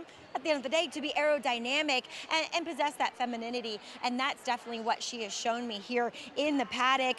Watching her last breeze, granted it was slower, 49-1. She did lead a 3-year-old colt who was unraced, and she was easily in hand the entire way around there. So I do like her breezes coming in here. Number 4, Ornelia. I'm not exactly sure how to spell it, or say that, I should say, but she cost $1.1 million at the Fasig-Tipton Timonium sale, and I'm still not exactly sure why, as there is absolutely no pedigree to report home on. Although Gervin, he does hit at 20% with his 2-year-old first-time starters, and he kind of can get a horse to do mostly anything while on the dirt. And looking at her, I did like the 10-1 workout, but it was over the slop. She did show me a great deal of push from behind, and that's exactly what she looks like here. She is a filly that really has those elevated hindquarters, and she is a big, powerful looking sort. The biggest problem is there's just really no pedigree to bank on. I guess you're banking on the individual, and I do like what I'm seeing from the individual when it comes to her. Now moving on to one that is taking a lot of money here for Danny Gargan, number 8, Immaculate Moon, daughter of McKinsey. Now he has adopted what I like to call Wesley Ward's tree, I should say, and saddled over by the 3 tree in here. She has been accompanied by the pony throughout, and she has not done anything wrong. So whether she can be a bit high-strung maybe in the morning, they have done everything the right way by her to keep her nice and calm here in the paddock. She's another one that possesses a lot of size, and she's been very calm here overall, but she comes in with bullet work after bullet work. She was hard on the bridle when working with an unraced filly. She had to be a little bit encouraged late in that July 14th effort to cover the 5/8 in a minute, but she comes in with a very solid work tab, and Michelle, as a physical, she backs it up in here too. Thanks so much to Maggie Wolfendale down there in the paddock, and we're taking a look at Immaculate Moon. Paula, you called it earlier. We weren't going to get the 10-1 on this filly, but like Maggie said, she was hard-assed a little bit to get the 5, and she does have a lighter work tab. I mean, it's not like she's coming in here with multiple 5 furlongs. Is she fit enough to be a debut winner? That's the question, right? You know, the 6 furlongs and being outside. You know, Danny's brought out some good good guns with some first-time starters. Now this filly by McKenzie out of a jump start, Maryland bred. So a little bit odd here, but yeah, like Maggie said, this horse has been working great in the morning, but I'm kind of with you. That's my one worry. I'd like to see the gallop out, everything. They said been galloping out with interest. Tough call. This is a tough group. It is. I think that we're looking at the looks of one of those baby races that we're going to see 100%, play into some of those bigger and better prizes later on in the year, especially that spin away coming up at the end of the meet. But this one figured to take some money based off of those workouts that we saw, but we often talk about it's not about how fast you're going, it's how you're going fast. And maybe she was asked to do that kind of job and did so, but it wasn't effortless or perfectly easy for her to do so. I think the one is so interesting, spot on the morning line, or the two, excuse me, Cadenza. Maggie mentioned the pedigree there. She's also a half the stakes winner, been studying her, and Smuggler's Run. There's debut winners in that form line. I think that she draws really well for as catty as she should be. The Charlatans have been impressive, and this mare has just thrown runner after runner. I even named one of them. Smuggler's Run, I named that horse. Oh, really? Yeah, Good horse. for the niches. Yeah, a lot of people forget. I know Life is Good won the Whitney, but Charlatan Woo! Life is Good. I think Life is Good ended his career after Charlatan put him to bed when he went to the front and obviously lost. That was in the Dubai World Cup or one of them, right? In Saudi. In Saudi, It was Saudi. And Life is Good was, I think, after that was like, I'm done racing. Charlatan just put me to bed. And I had a feeling Charlatan would be a good sire because he was a fast racehorse. And he was precocious, too. Yeah. I mean, really seeing that he's been able to pass some of that on, and I look forward to seeing what we get from his future offspring in here, as I always love looking at those new sires. I was so surprised that we had the turf winner, Simon Callahan trained it. It was a debut turf winner over at Santa Anita, and I was very surprised that she handled the turf as well as she did. So that could be a whole nother angle for the Charlatans. Yeah. All right, we're going to kick off the post parade here with the one, Steer Clear. Half to two debut winners, one of them being For Left, who then won the Tremont in his next start. The 1A is Solemn Vow for Alstall. As Maggie mentioned, the half to Prince of Monaco, grade 1 winner at 2. He did win first out as well, most recently second to Bookham Dano last year. The 2 is now Click Down to Your Favorite. That was a big odd swing for her, Cadenza. And there she is right there, the filly by Charlatan for Stone Street. And like you said, she's taking a lot of money. One more guitar. I have to think that's named after her trainer, Tom Proctor. This one a half to the Lafayette Stakes winner, Colloquial, who did run a 106 buyer in his second start. Goodness, the 4 giving Flavien Prat all he can handle for a second there. Yeah, filly by Gervin, like we said, 1.1 million purchase. Alpen Glow for Qatar Racing. One of those Charlatans that we mentioned, the Dam, is a half-sister to Air Force. She never raced. 6 is Final Accord for Mark Cassie. I thought this horse was interesting. Working at Ellis Park, they're racing there. Why would you ship here? So obviously the horse has got a little speed. Number 7 is Fletch's Rocket, a $375,000 OBS purchase. This one coming in as a daughter of Tis the Law, half to Mijos. There is Immaculate Moon. You like what you're seeing, Paulie, with your single? Yeah, you know, listen, I got to just hope that some of the other horses don't run in here, and Luis Saez puts this horse right on the front end, and you wish for the best. The 9 is Germantown. We know how dangerous trainer Todd Pletcher has been this meet with his 2-year-olds. This one getting a little bit lost in the shuffle. And the 10 Prime Connection here for Team Chad Brown, a $350,000 daughter of Into Mischief. Yeah, in a jockey-trainer combination, you don't see a lot with Dylan Davis, Chad Brown, but they're good. They're 26% together, and you don't see Chad Brown at 25-1 much, but I think this filly might need to start and look for something going a little bit longer next time. She looked like it, right? She's looked like a bigger filly, like she might want to go a little bit further than the 6 furlongs. They're going to debut. Look at, we have Flavien Prat turning the 4 Ornelliala loose. I think that's what she wanted all along. And now that she's loose, look at how easy he's got her. The rein is not tight on her. She's got her ears flicking around listening to him. She's being very good. This was a right decision on her. I agree completely, and I think that he also whispered to her, you know, I am the most handsome jockey in the room. And then she just calmed Let right me down. take you alone. Wow. Okay, that's 1-0 Sarah there. We'll That give her was that good. one. That's a 2-pointer. That was really good. Thank you, thank you. We got to get you to 4, though, Sarah. I need you to be at 4. 4. Okay, Yes, so 4 we have for the 2. day. We have 2 so far. I picked Delightful Claire, so even 3-1, so that's 3. And we have about 15 minutes for 4. There we go. Excellent. Looking at it. Both the favorites look tremendous. Yeah. I mean, they're galloping out well.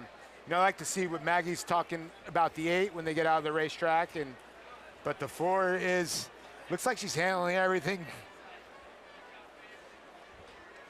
with buttons. With buttons. Well, I thought I saw the 6 roll. There was a 6 roll by. All these 2-year-olds rolling by. It's so awesome to watch. Yes, I agree. I love to see horses turn loose, and you see that here at Saratoga a lot. These riders very confident in the 2-year-olds. Look at Cadenza here now. Turned loose. You saw her galloping up alongside the 4. She hasn't turned her hair. She's also flicking her ears back, listening to Irad. And the riders here are so comfortable. They're so relaxed on these 2-year-olds. A lot of times you'll see riders be nervous with the debut horse, especially on a big day like this, because there's a big crowd. There's people on the backside that are, right here along the rail chit-chattering. It can be a lot for a horse to take in. We are so spoiled with the kind of jockey colony and the quality and depth that we have here at Saratoga that these guys don't get nervous too often, I don't think. So big crowd, packed house, and even some antics from 2-year-old babies. It takes a lot to phase these guys. We've already seen Todd Pletcher with the debut winner today. Maggie has more on his 1, Steer Clear. As well for Spendthrift, too, as we are getting a serious serenade here in the paddock by our bugler Carson, right over my shoulder.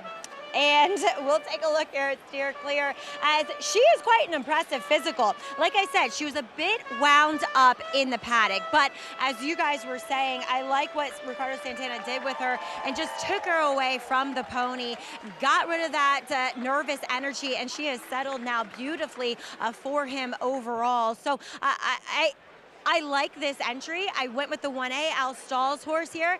I still think Steer Clear will benefit from a start just to get over a bit of the greenness that she has shown me, but at least Connections are doing right by her in this warm-up. Number 5, Alpen Glow, is taking no money at all, but this is a massive daughter of Charlatan. They paid $350,000 for her after she worked 10 flat at the OBS April sale, and she was encouraged just a little bit, and she looked huge in that workout. Same thing here again, but I love the reach on her, and it was evidenced in the warm-up here. She is a really nice mover. Now, maybe she'll want to go a little bit further, but like Sarah was saying, there is some precocity in this pedigree, as the Dam have to Aeroforce, that greatest stakes winner as a 2-year-old. So that's a long shot to keep your eye on, because she has done everything right. She might be a little heavy, might just be her, but I want to see how she runs here as number 6. I think Paul was spot on with his assessment of Final Accord, shipping here to Saratoga. She's sharp. She is athletic. She's not the biggest, so therefore a dirt sprint, she could be quick there, and she's definitely getting Jose Ortiz's big warm-up here to make sure she gets out of the gate quickly and cleanly, as we'll also check in with Bill Mott's number 7, Fletch's Rocket, another OBS sales purchase for $375,000. Now, she worked 21-3 in March. Asked a little bit for that. Very fluid action, though. She was quite aggressive, though, out on the racetrack today with Junior Alvarado aboard. Now, she, 2 back, worked with Lollipoppin, who did not run particularly well. Oh, as we see, okay, Final Accord getting that big warm-up because she was jogging for the vet. She will not participate today. So Final Accord is a late scratch. We're hearing from Frank Miramati over the loudspeaker. So number 7, Fletch's Rocket, back to her. Like I said, she was outside Lollipoppin, who didn't run well in her debut, but she outbroke her a little bit. She was a little bit better, I think, throughout that breeze. So we'll see what Fletcher's Rocket does. She's not taking much money, but then again, Michelle, Bill Mott's horses generally don't, because they do benefit from a start. Very right that you are, Maggie, and Maggie also mentioned the fact that the 6th Final Accord not going to be going postward today, so just a little holding pattern right here as we have a slight adjustment of numbers. And I also have some confirmation for you, Polly, that the Tom Proctor horse, I said one more guitar, is named for him. He has about 100, and when he was getting ready to buy another one, Craig Bernick said, do you think you need one more? So that's what they named one more guitar. We need one more guitar to put in the winner's circle with the guy that was serenading Maggie, since all she needed is some wine and caviar, and she'd be good to go. So we need one more guitar to that guy that was playing My Way. I didn't hear the very good call on the song. I couldn't hear the song. I didn't either. That was a good catch by you. Was it the Usher version or the Sinatra version? The fact that you mentioned Usher version for that song, I love you, Michelle, but Thank you. Don't go there again, Oh, please. really? Yeah. Love that song. That's like my jam. No, there's a couple good ones, but I think that was the Sinatra version. Okay. You like a big price in here, Sarah. Did we talk about Germantown at all? Have you ever been to Germantown? In Louisville? Well, I'm sure there's more than one Germantown all over the place, so you've been to a Germantown. But there's also one in upstate New York as well, not right next to Saratoga. It's a couple hours away, but I grew up right near there. But that is not why I picked this horse. I think that this one going out, first time for Todd Pletcher, was just going to be one that got a little bit lost in the shuffle, going out for connections that I don't want to leave out of anything right now. This is mostly a price play and a horse that sold for quite a bit, given that there wasn't much immediate pedigree. All right, horses are going in rather quickly now. I have to say Alpenglow was the horse that I liked. I'm glad that Maggie gave her a good review. Fillies loading in here for race number 6. These are going to be maidens going 6 furlongs, and Frank Miramonte will have the call. So much, Michelle. Always exciting to have these maiden special weight races at Saratoga. Immaculate Moon coming up. One More Guitar in the great Glen Hill Farm Silks. Mr. Proctor loving his guitars.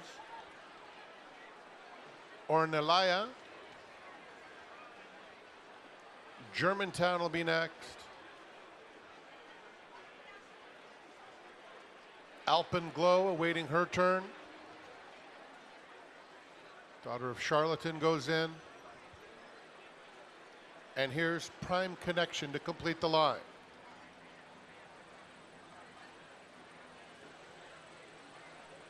They're in the gate.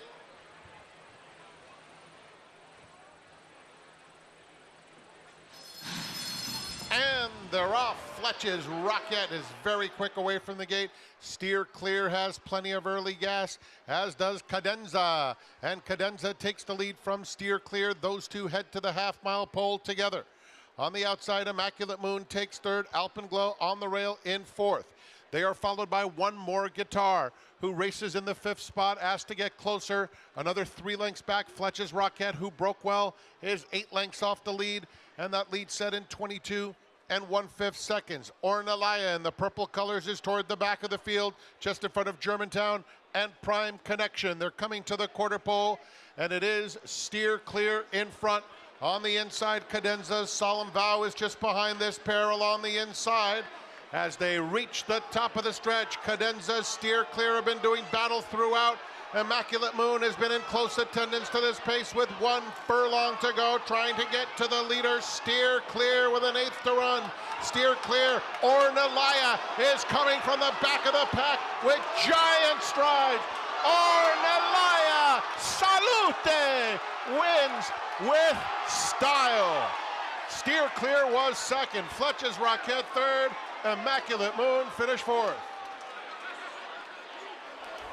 Don't say he can only train a turf horse, because that was a Chad Brown runner right there. Very emulatory in the running style of his turf winner earlier. From behind, Ornelia. Flavian Pratt aboard. When you have the most handsome jockey in the room, there isn't too much that can go wrong for you. But this horse did not break at all, was in last early, started to make that move early on in the race, saving ground towards the inside, but having to work the whole way. And then here you can really see, once she's angled out right there to the outside, free and clear of the kickback, that extra gear that she has, that was impressive. Yeah, it was really impressive, and it warrants the $1.1 million they paid for her, right? I mean, she rolled on late. I thought the 8 ran well, did not break well. The horse that I liked just could not get to the front end. In the straight one, Steer Clear, as Chad and his nephew been rolling down in the winner's circle like it's no big thing. I gotta say, Maggie mentioned this.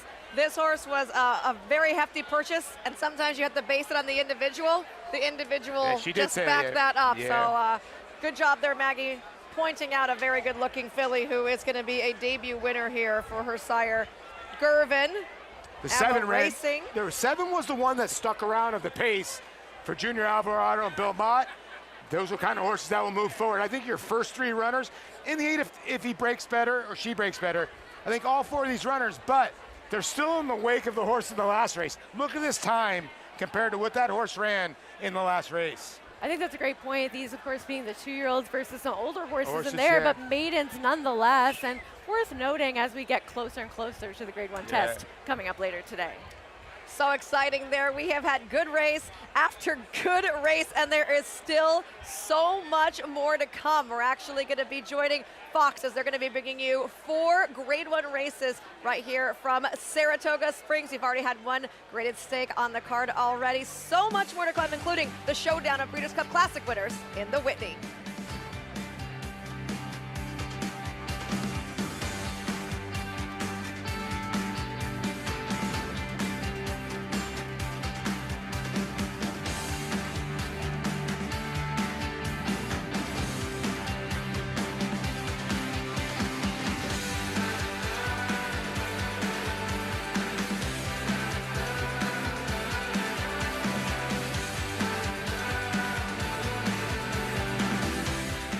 Preferred Equine Online has proven time and time again to be the industry's online provider, selling the highest priced horses in all categories online, including racehorses, broodmares, yearlings, weanlings, and stallion shares.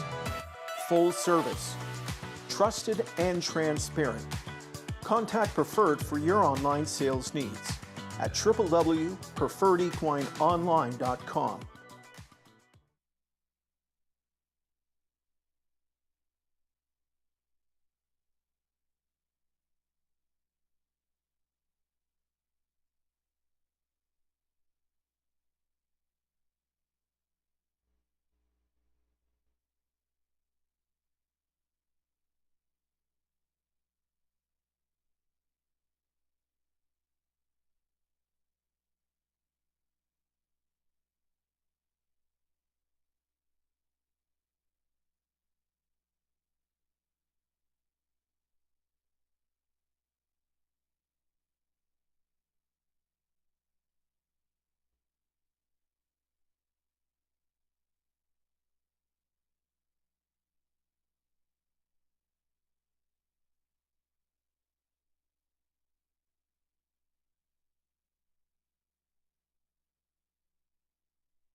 Bright future indeed. Bright future, the son of Curlin to win by 4. Bright future, Proxy, here's the line. Photo finish, Bright future. Bright future, look at that. Bright future, the class prevails. Bright future, standing at Claiborne Farm.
Saratoga.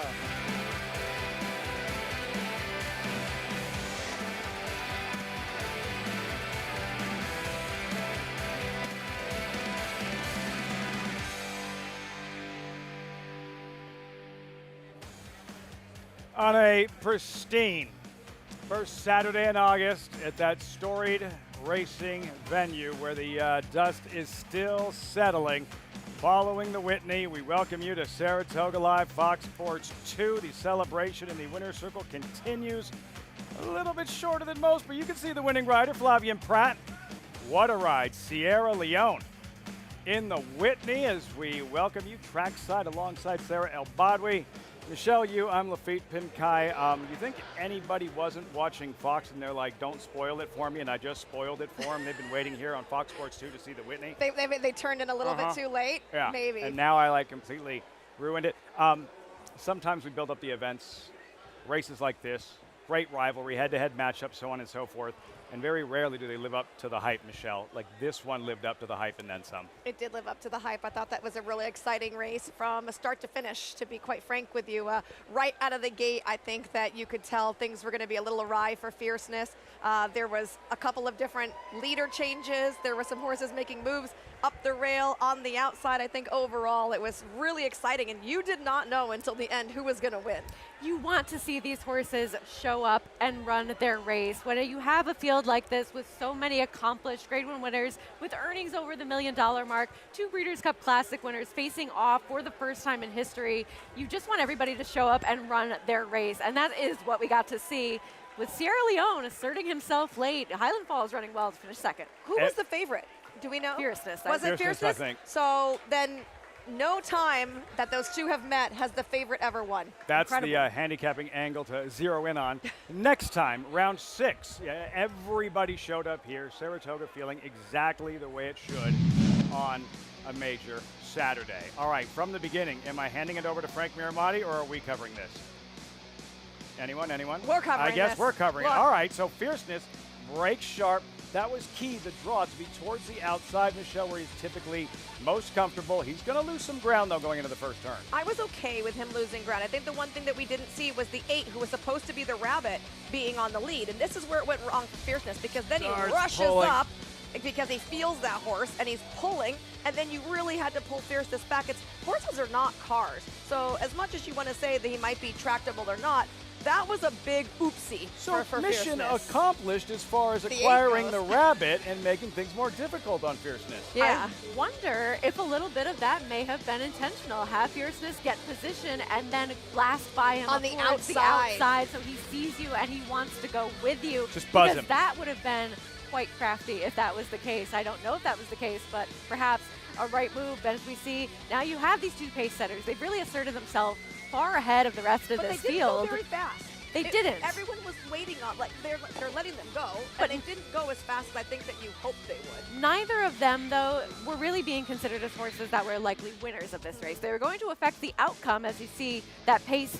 Yes, it wasn't that quick, but it does really start to come back to the field. So Skippy Longstocking was the horse that made the first move, the other entrant for Safi Joseph, and then Fierceness. They say go, he says thank you, let's go on, but the race is far from over as they turn for home. Highland Falls, Godolphin Blue, White of Barrio, he sticks out. Disarm looks like he's done, but he rallies. Sierra Leone far outside. Fierceness is out of petrol. Highland Falls in between horses. Pratt goes to work. Sierra Leone, Sarah responds. What it is Fierceness had all these horses now on the outside of him come up. Once they come on the outside, he is just not a fan. And Sierra Leone, ultra gutty here to be able to hold off Highland Falls, who ran an absolute banger of a race, really. You are looking live, Brent Musburger, at the Whitney winning jockey, Flavien Prat, the 7 Grade 1 wins last summer, 2, I believe, this summer, the Diana opening weekend for Chad Brown. And you know what, Brown and Flavien, they did win the stakes race yesterday, disqualified after the victory with Zulu Kingdom in the Hall of Fame. They're not taking this one away. This is Chad Brown's 25th Grade 1 at Saratoga. This is his first Whitney win. First Whitney, Chad Brown, did not know that. File that for later. Huge effort, Highland Falls. And this is the Sierra Leone has been, as good as these horses are at the top of the older horse division, inconsistency has been a thing. Brown, you can see the embrace there, celebrating his first Whitney. Peter Brandt, Terry Finley, Is that Terry Finley? No, it shouldn't be. No, it shouldn't be. That looked like it, not Terry Finley. It might but be it was, Envy. It was definitely It's Peter Envy Magner? Brandt. No, I can't tell from I could behind. see. I just saw a profile. But for Sierra Leone, who's had the issues with lugging in and some inconsistency, but much like in the Breeders' Cup Classic, but as you mentioned, Sarah, did not have the supersonic, toxic pace to work with this time. No, but I think that he's a horse that while he's been difficult and they've really been tinkering around with what equipment would work best for him with changing the bit, changing blinkers, changing what sort of equipment he's going to be wearing in his races and whether or not he's going to do that same thing where he does lug in. Maybe he's just one that still ran his race in spite of all of that most of the time and just needed that pace to close into where once he gets that, the rest of that stuff doesn't matter. He shows up on the biggest of days. His last win, the Breeders' Cup Classic. Now they're winning the Whitney. Take another look from the overhead, from the drone shot here. And Michelle, what stands out with the two pace setters way out in front? Johnny V biding his time with fierceness, and last, Flavien Prat really biding his time with the eventual winner, Sierra Leone. I think that's something we've seen throughout the day is that no one really wants to be on the rail. Even look at Sierra Leone, who's obviously used to being into dirt.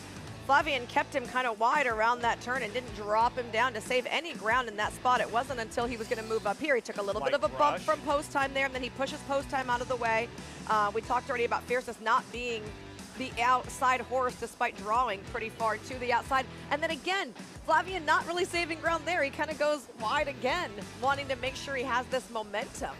I think he's really increased his confidence in this horse because he's been along for that entire journey of figuring out what works best for a horse like Sierra Leone. This is his first victory so far this year. The older horses, we were looking forward to what we'd get from this class, and it's starting to really show up in a way that makes the second half of this year extremely exciting. And look, whether you're a fan of fierceness or a fan of Sierra Leone, we don't see this anymore in modern day racing. Like, this is a true rivalry, certainly the best rivalry in the sport. Like, they first met in the Kentucky Derby, and then they met two more times as 3-year-olds, going back to the Jim Dandy and Travers, and one more time then in the Breeders' Cup Classic, now in the Whitney. And as enjoyable as that was, and it just happened moments ago, it's like I can't wait for the next time they meet again, and if fierceness can respond, how he'll respond. I will say this too, Rapoli not only has fierceness, he's got mind frame in the barn, right? So if he needs to, he's gonna throw another bullet into that arsenal.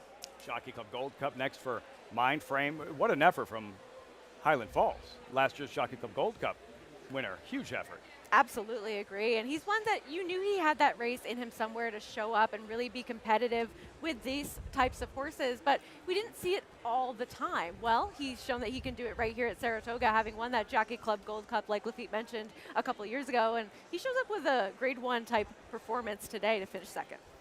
So much to unpack. Just scratching the surface on this Whitney Saturday, and still 2 live races remain. The 12th race coming up in 11 minutes. Allowance Turf Sprint, Fillies and Mares, and La Salvadorena. Say it again. Pictured La Salvadorena. We're going to do the rest of the show in Spanish. Did you read the rundown? Page 2, Spanish from here on out. No? Vámonos. You went. Not me. See? She'll participate. La Salvadorena. Favorita en el carrera 12.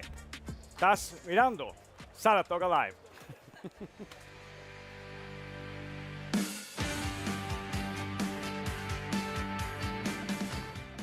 They say breed the best of the best and hope for the best. Macoma broke well on the outside. And But you don't expect to get speed like this. it is Macoma, the one to catch. Macoma has a 5-length lead in this grade 1 corner.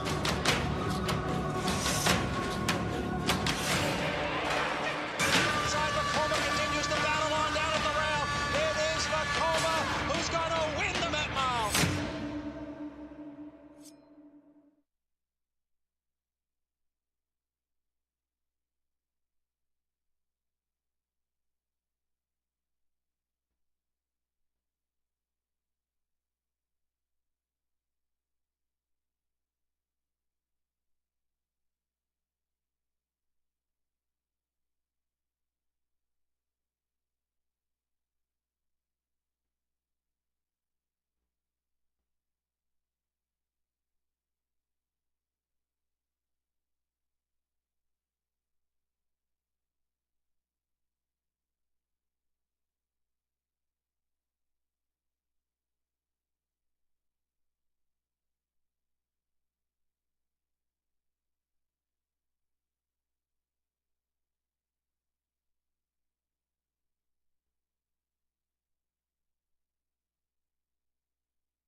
great to have you with us.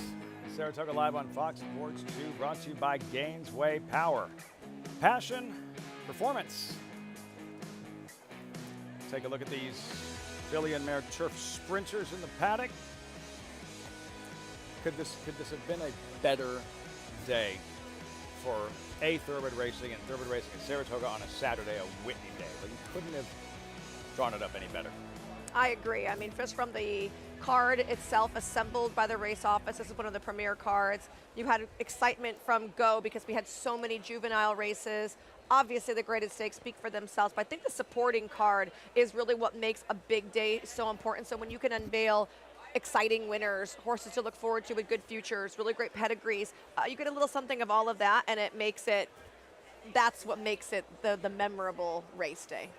Horse racing is all about what we look forward to next. So that mixture of looking forward to the next possible champion, looking forward to horses that we might see on that Triple Crown trail next year and even later this year as they get started, and then culminating with what we've been looking forward to all day. It's just a really beautiful moment to have be completed, and some nice human interest stories as well along the way. Absolutely. An exciting day to begin with. Saw Ewing really get the blood pumping with his performance in the Saratoga Special, right on through to the Grade 1 events, and the Whitney just completed moments ago. Much more Delightful recapping. Claire winning that maiden race, and Yeah. she could have been a force in the tests.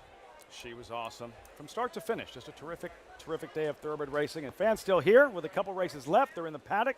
Sarah, who takes it down this 5.5 furlong turf sprint? I went towards the inside with Junior Alvarado and Bill Mott, your Kentucky Derby, Belmont Stakes, and of course now Jim Dandy winning connections with a horse that I think will benefit from drawing it towards the rail in here. She's been out a little bit wider in some of her starts and just seems to be one that has had things not really go her way with being able to save ground at any point in some of her races right here in the U.S. Michelle?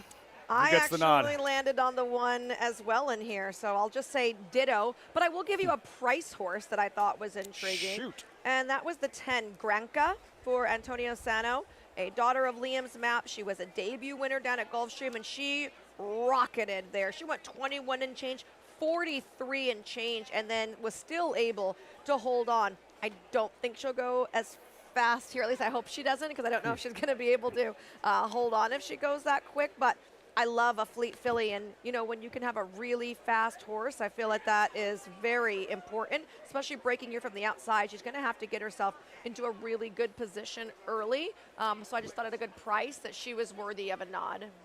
Bill Mott, leg up. Junior Alvarado, tail of the heart. Bookends, Leslie's Humor, number 12, 6-1. Manny Franco aboard. Sarah's just 2 starts back last September at Aqueduct. Leslie's Humor runs well. Oh, this is the Monmouth race. She's one that she won the maiden win. She is one that is trying to be successful for this barn for the first time coming in here for LSU Stables. And look, she has a race where, like this one, she ran extremely well to get that victory.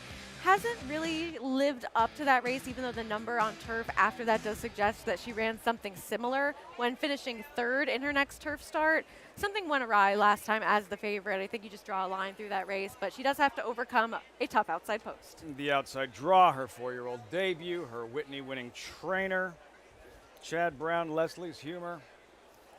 Riders up will meet the field at post parade. Why is La Salvadorena? Why, Michelle, is she the favorite? What does that mean? She's from Salvador. Oh. Like from Salvador. Easy. Yeah. All right. You know, this She has something more creative. I feel like everyone's looking at a couple things. When you win the stake, they say you win the next or the nightcap, right? So Fabian Pratt here. That's foolproof. And she's been knocking on the door, and she's been taking a lot of money. She's had 4 runner-up efforts. I'm sure a lot of people are thinking, oh, today's the day she's going to get it done because she's been right there. I tend to look at that as a negative when you've knocked on the door and had no excuses. And really, she has had every opportunity to win and just hasn't punched it through on those multiple occasions since breaking her maiden. So for me, I just went elsewhere. I'd rather have a horse that has a ton of excuses than a horse with no excuses that isn't winning. Fabian Pratt 4 wins on the afternoon, including the Whitney score. Like one of the only Grade 1 races. He did not win last summer, but he gets it today. Sierra Leone. Call to post. these female turf sprinters. We start with Tales of the Heart, who you both have on top. Yeah, Belmont trainee here coming off a bunch of good efforts since coming stateside. She did break her maiden on debut back in 24. Needs some pace to run it. I think she gets it. Perfect figure. Frankie Dettori takes over.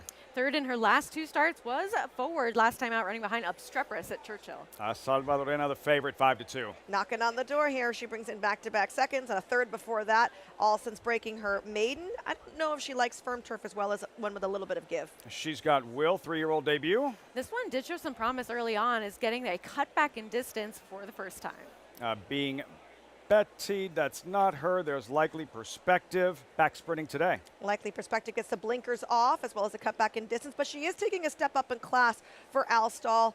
She's been forwardly placed, but with the blinkers off and the cutback in distance, I don't think that we're going to see her anywhere close to the lead today. Solo shot spinning her wheels, 3 starts this year. She has some races that would make her competitive in here. We just haven't seen them lately. Irish filly, Thien. And she's going to get the blinkers on here. She's been okay in her 2 stateside starts. You get third start off a layoff for Linda Rice. Gronka, debut winner in June in Florida. One that Michelle was talking about being speedy early on. She won at 31-1, going a 5 furlong sprint. Can she sustain that speed a little bit further? Master of the Tunes, Rod Ortiz at 24-1. Don't see that often here. 8-year-old mare here. She looks lively in the post parade. If I didn't look at her past performances, I would give her a knock just looking at her. But she's hard to endorse on paper. Leslie's Humor, 4-year-old debut. The one that we took a look at win that victory. She's going to have to improve a little bit, but she is one that's getting bet based on connections. That's the field. 5.5 furlong turf dash. Post time in about a minute as we check in with Megan Trackside. Megan. Well, hello, everyone. Welcome back, I suppose. What an exhilarating day we have had. And the action continues here, and some really wide open races, I thought, not only in this event, but our nightcap. But I will say, I agree with everyone on set. As far as the number 1, Tales of the Heart, really intriguing in this race. Now, if I were going to, at this level, take a horse out of that last race, she ran against some familiar faces in here as far as La Salvadorena, and Thien, she was wide through the running of that race. She was 4 to 5 wide coming into the stretch to make her run and made up ground in a race where many others didn't. And as far as her debut performance at Keeneland, I argue she was the best horse that day as well. She lost position, she was steadied into the turn, and she ran on well for second. I really do feel as if there is a step forward in store for her. And as far as her paddock behavior, Belmont actually took her out of the stall along with his team. They kind of made a couple of changes and then stretched her legs out, and she looks, as far as her demeanor, as she is focused on business. But I also want to go to the number 2, Wesley Ward.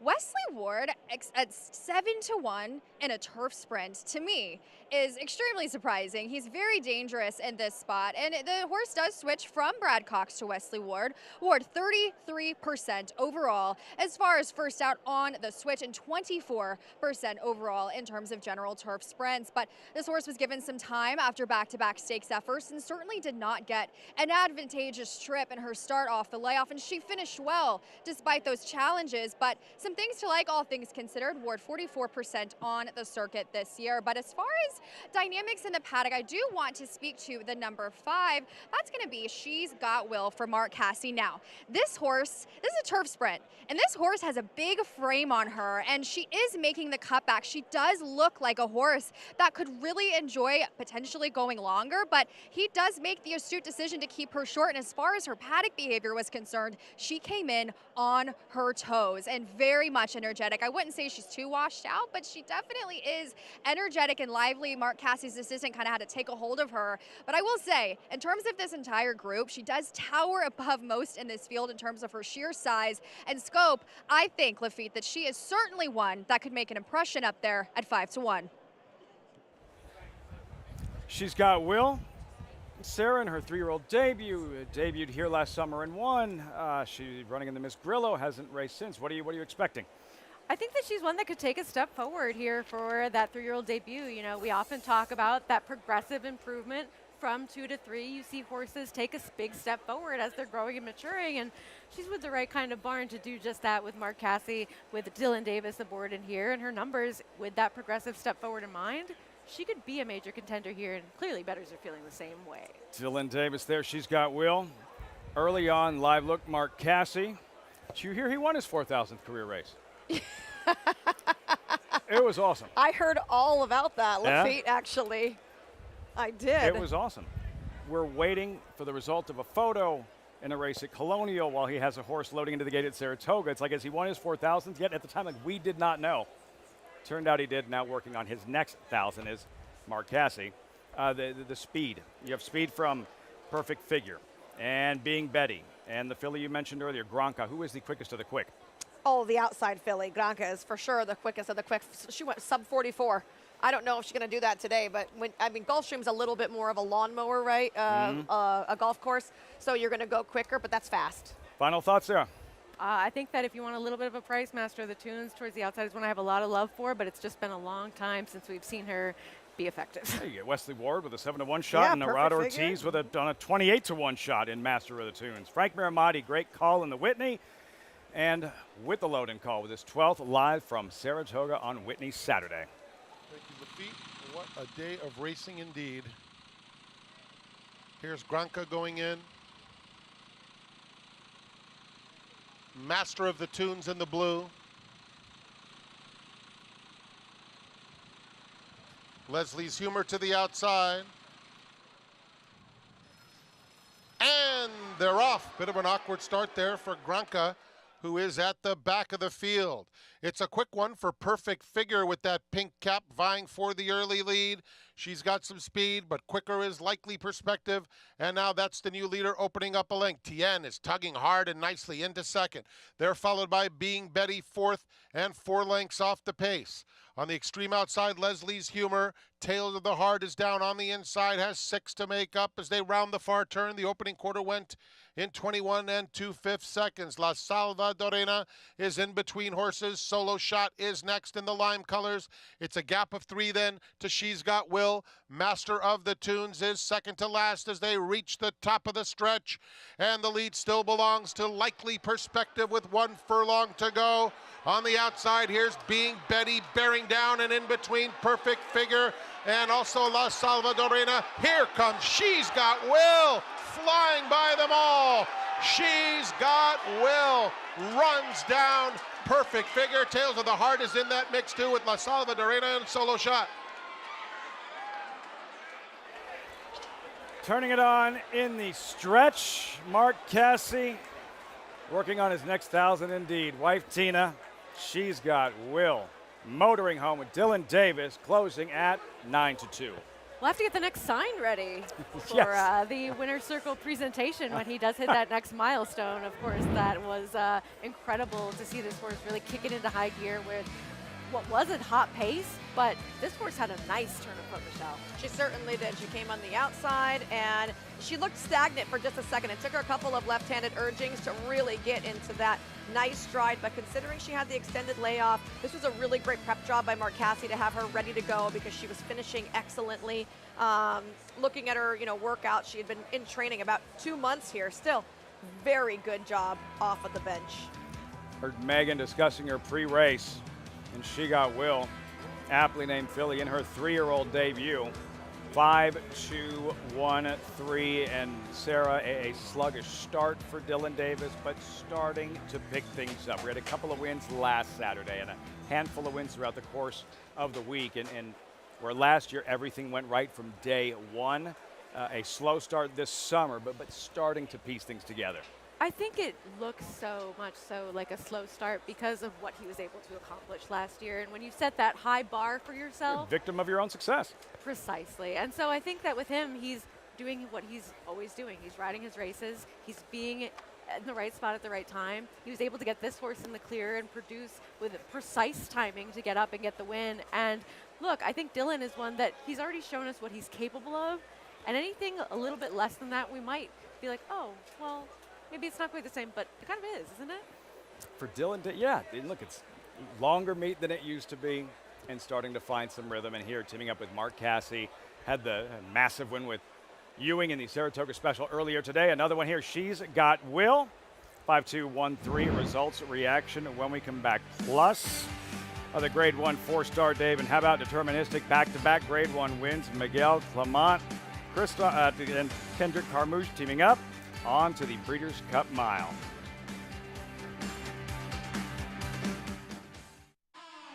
Twirling Candy, proving Lane's End's stallion-making tradition.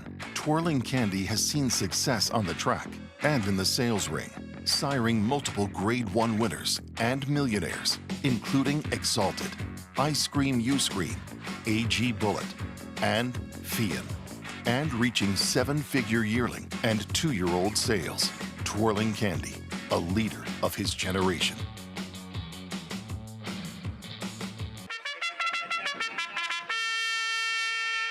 For years now, Monmouth Park's 50-cent Win Early Pick 5 has helped players win early and often.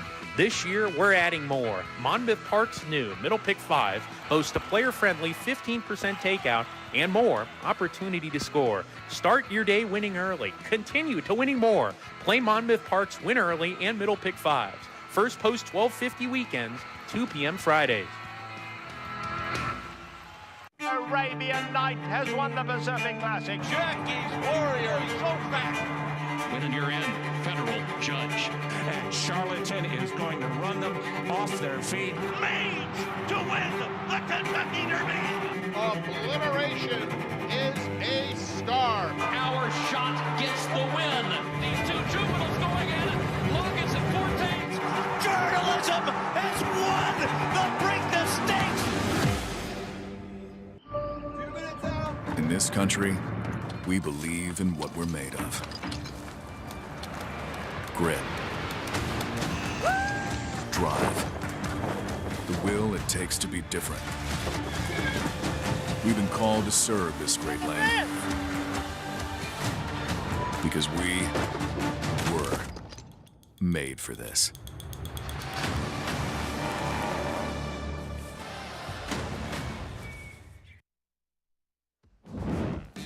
Welcome back to Saratoga Live.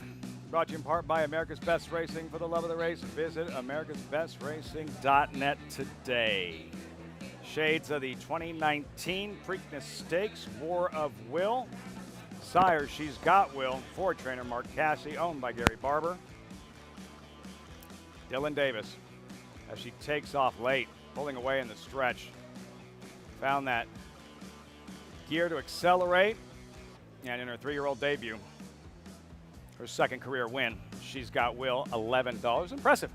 Absolutely, and maybe might have thought that this was just a prep to stretch her out again, and it very well could be, but now she's shown that she can handle sprinting effectively, and that opens up so much more variety, so many more options for her connections to be able to really run her. They can go long, they can go a little bit shorter, and now she's shown she can adapt to both.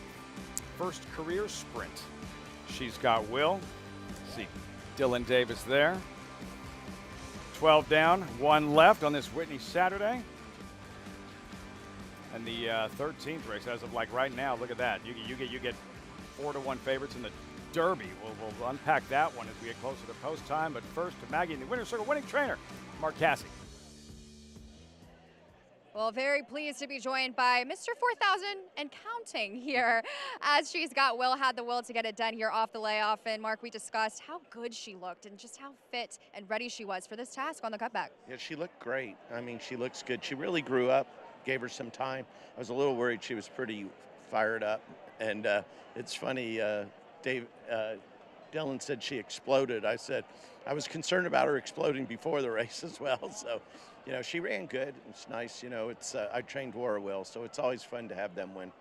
Exactly. But this filly, as you mentioned, she just gobbled up ground. Does that really give you the impression of keeping her here at this distance as she moves forward? I thought it was a little too short, but maybe not. You know, a lot of times she'll that pace, you know, going 5.5, they'll run them down, and she did that today. So we'll probably stay about around in there. Well, getting a win on Whitney Day is very special. Your entire team was hooting and hollering. Your assistant in particular was extremely excited about this one. How special is it to share this with your team? Oh, you know, we've had, today was an unbelievable day. We won 2 here, obviously won the Saratoga Special, but we won 7 today all over and 3 graded stakes. So it was a big day for our team everywhere. Well, congratulations, not only here, but with everything in your stable right now. You seem to just be doing so well. And 4,000 and counting, Mark. Thank you. You know, we have a great team, and I owe it to them. Lafitte. Megan, thanks so much. Maggie, it was bound to happen. It's been a long day. I do apologize. Do you know that one of his 7 worldwide wins today was with Swift Delivery that Travis Kelce has a part of? Just another day at the office for trainer Mark Cassidy. We weren't kidding. Working on that next 1,000. He's making this week. work of it. This week. She's got Will in the 12th of 13. We'll have much more on this 13th. Post time, 22 minutes. Recapping the Grade 1 activity. Had a chance to look back at the Whitney, but the FanDuel 4-Star Day Breeders' Cup Challenge event. Win in, you're in for the Breeders' Cup Mile, a prestigious middle distance turf race here at Saratoga. And we pick up the action. Turning for home, deterministic. Sarah, that outside post, helpful. Assume that stalking, tracking position early on. Turns it on with Kendrick Carmouche in the stretch. Kendrick Carmouche fits this horse so well, of just allowing him to get that nice, comfortable rhythm and be forwardly placed. And now he's shown us that he doesn't necessarily need the lead to still run a winning type of effort in here. As you can see him kick away from Intellect, who ultimately rallies to finish second from further back. But my boy Prince, speaking of Mark Cassidy, is the one that was stretching out, trying to get that early lead away from a horse like Deterministic, and doing so successfully. Well, Deterministic shows he can cut back, sit off, and still be just as effective. And Kendrick, with his salute. It's excellent to see how really he's just so appreciated by the fans wherever he goes. What a great, versatile horse, too. He started off his career on dirt. He's actually a graded stakes winner on the main track as well, right? So he's just a nice horse that can do a little bit of everything. That started with Miguel Clement from losing his father, world-class trainer Christophe Clement, processing that at the same time while he inherits the responsibility to shoulder the load as the guy running the operation all at the same time. And the summer, Sarah, that he has had thus far, Miguel Clement, now a second Grade 1 win here at Saratoga. It wasn't in the traditional meet, but still it did happen here at Saratoga. His win in the Manhattan, deterministic. Manhattan, now the 4-Star Dave, and just really the ability to take over the stable as effectively as he has. And certainly he's not new to being a major part of that operation, but to have all of that pressure on your shoulders and to really live up to and exceed what is expected is incredible. To just have the kind of horses where he's able to just continue on and be one of the top 10 trainers in the standings so far this meet. The win in the 4-Star David and Johannes. Early on, some trouble, some traffic, and far back early. You could tell it wasn't going to be his day early on. I think that you could tell pretty early on. He never looked as comfortable as he wanted him to look right from go. Right when they got into the turn, he was squeezed back just a little bit. I think he was further back than he wanted to be at that point. He made a mild run, but then was just flat at the end. It's hard to ship. Hard to ship. Things didn't work out for Johannes. About an hour later or so, the test, most prestigious race for 3-year-old filly sprinters here at Saratoga. And you talk about overcoming adversity with kill win for Rusty Arnold and Jose Ortiz. What happens at the start, Sarah? Well, she basically looked like she had completely eliminated all of her chances, as you see her really have a significant stumble out of the gate in there. She's in last early on, no position whatsoever, and Jose Ortiz just allows her to get back into a rhythm, find herself, and now you can see her start to have a chance again, Michelle. This was a really great race from her. I mean, she comes from out of it. At this point, you know, you're thinking, okay, it's going to be the other Belmont that's going to be able to reel in. And I thought Baltus's horse was going to hang around there with the big white face in the middle, and instead down the outside, here comes Ragtime. Then you're looking at Ragtime trying to be her stablemate, and then all of a sudden you pay attention to Kilwin on the extreme outside. Another trend that, again, we're seeing Lafitte. These horses coming down the outside in the middle of the track. That's where they want to be, and that's where they feel like they're getting the best momentum at this point. You'll see horses stumble like that and overcome it like on a Thursday in the 4th race. You don't win the test after that kind of start. It just doesn't happen. She got the pace to close into, but with the stumble that she had at the beginning, and also just Jose Ortiz, you could see the wheels turning in his head at one point. Am I going to go inside? Am I going to split horses? No, actually, I'm going to take back for a hot second and then go all the way towards the outside and wheel her right around Ragtime. And every winning move in the stretch, it all worked out for her, but there were some moments where it didn't really seem like that was going to be the case. BBN Racing, a lot of smiling faces in the winner's circle after that win in the prestigious test. Rusty Arnold, Jose Ortiz, the Grade 1 winners, plus the Saratoga Special Ewing. All right, so who was most impressive? Well, I mean, Ewing was very impressive, in my opinion. I have to give kudos out to Riley Mott with World Beater, though. That was his first grade 1. He wasn't able to be here, unfortunately. Clemont Stables' social media just posted a photo of Miguel and Riley when they're yay big sitting at a counter. It looks kind of like us guys. And now, you know, they're both grade 1 winning trainers at the same day. So I think that was great. Awesome. Most impressive grade 1, well, including the Saratoga Special, most impressive to you? I think that what we saw from Kilwin was really incredible, but I can't get over Sierra Leone in that Whitney with the closing kick that he displayed, just really reasserting that he is one that he shows up, he runs his race, he just needs a little bit of help with some pace starting to come back to him, and it worked in this spot, and I'm looking forward to what we see from him as he tries to defend that Breeders' Cup Classic title in the future. So he can win at Saratoga. After all. Sierra Leone, just like that, in a stirring edition of the Whitney. First Whitney, Chad Brown, Sierra Leone, now with fierceness. 5 head-to-head matchups, 2 wins apiece. How good was she? Close hatches, Juddmonte Homebred, the mother, the dam of Resurge, coming up next in the 13th and final from the Spa.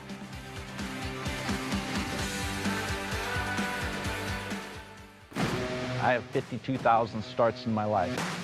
I've never seen one that could take as much as he did early and continue to improve. And it is Gunite.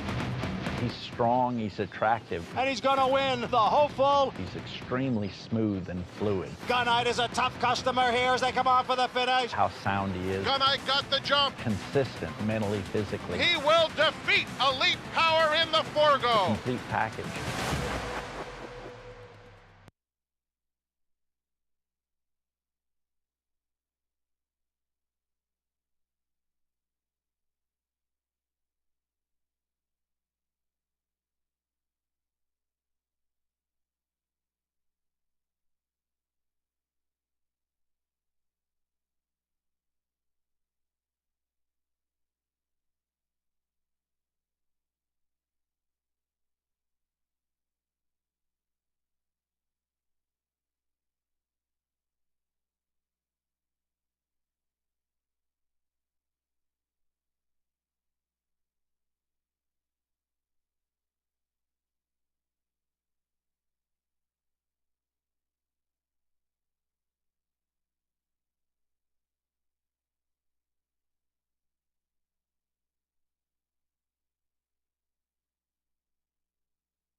th and final on tap. Welcome back. Whitney Day, Saratoga Live on Fox Sports 2. Take a look at the field updated odds. Fillies and Mares, mile and a 16th on the inner turf course. Wide open. Say Yes to Dreams pictured there. The favorite, number 7 in Too Late, Baby Doll. Megan in the paddock.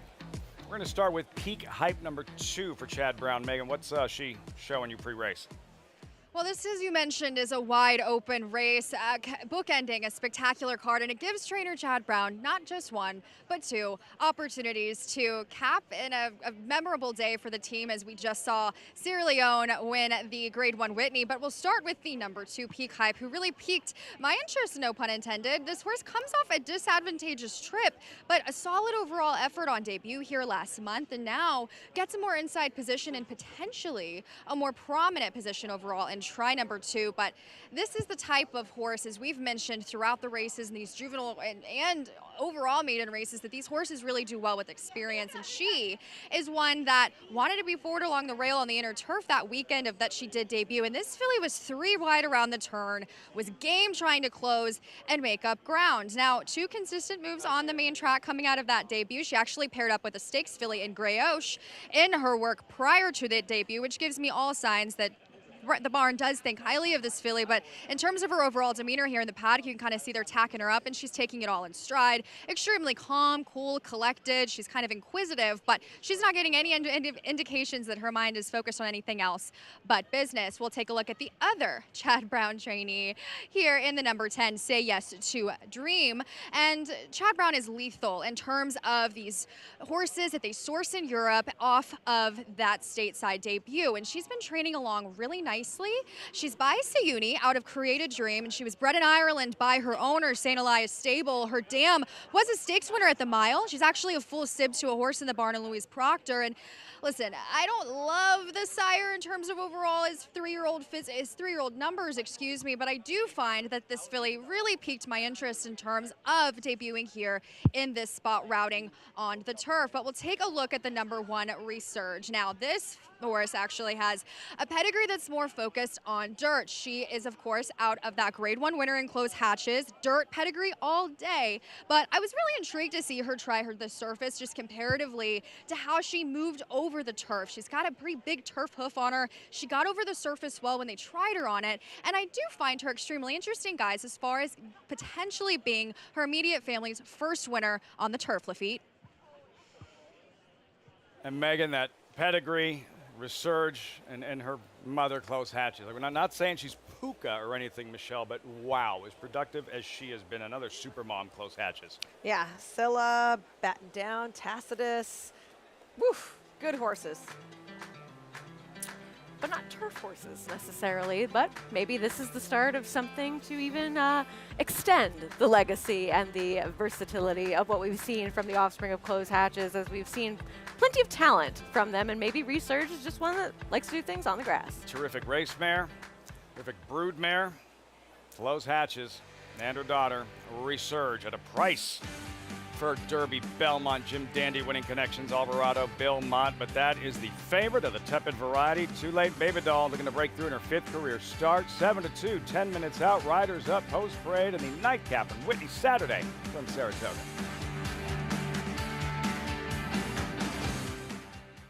Now's the time to subscribe to the Naira Bets YouTube channel.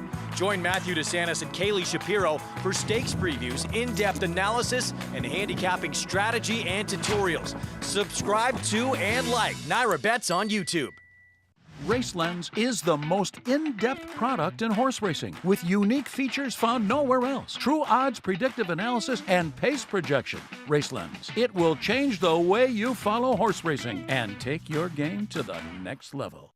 New York breds. Race them. Respect them. Bet them. Respect them. Breed them. Respect them. Buy them. Respect them. Train them for a second career. Respect them. Join us in respecting thoroughbreds at every stage of life. Learn more at nybreds.com. Get into the game with Bond Racing Stable. When you partner with Bond Racing Stable, the Bond team does all the work and you enjoy the experience. As a partner, you can watch morning workouts, come to the paddock for saddling, and cheer your horse down the stretch. Bond Racing Stable offers more than 30 New York bred weanlings, yearlings, and 2-year-olds in a partnership program that gets you to the winner's circle. Whether on your own or with friends and family, make Bond Racing Stable your racing partners. Go to jamesbondracing.com today. Racetrack Television Network brings you every race, from every track, on every screen, every day. With monthly packages starting as low as $5, RTN gives you great value and access to more live HD streaming and race replays than anyone. Visit RTN.tv today to sign up and watch on almost any device, including Roku and Amazon Fire. RTN has packages that start at $5 per month.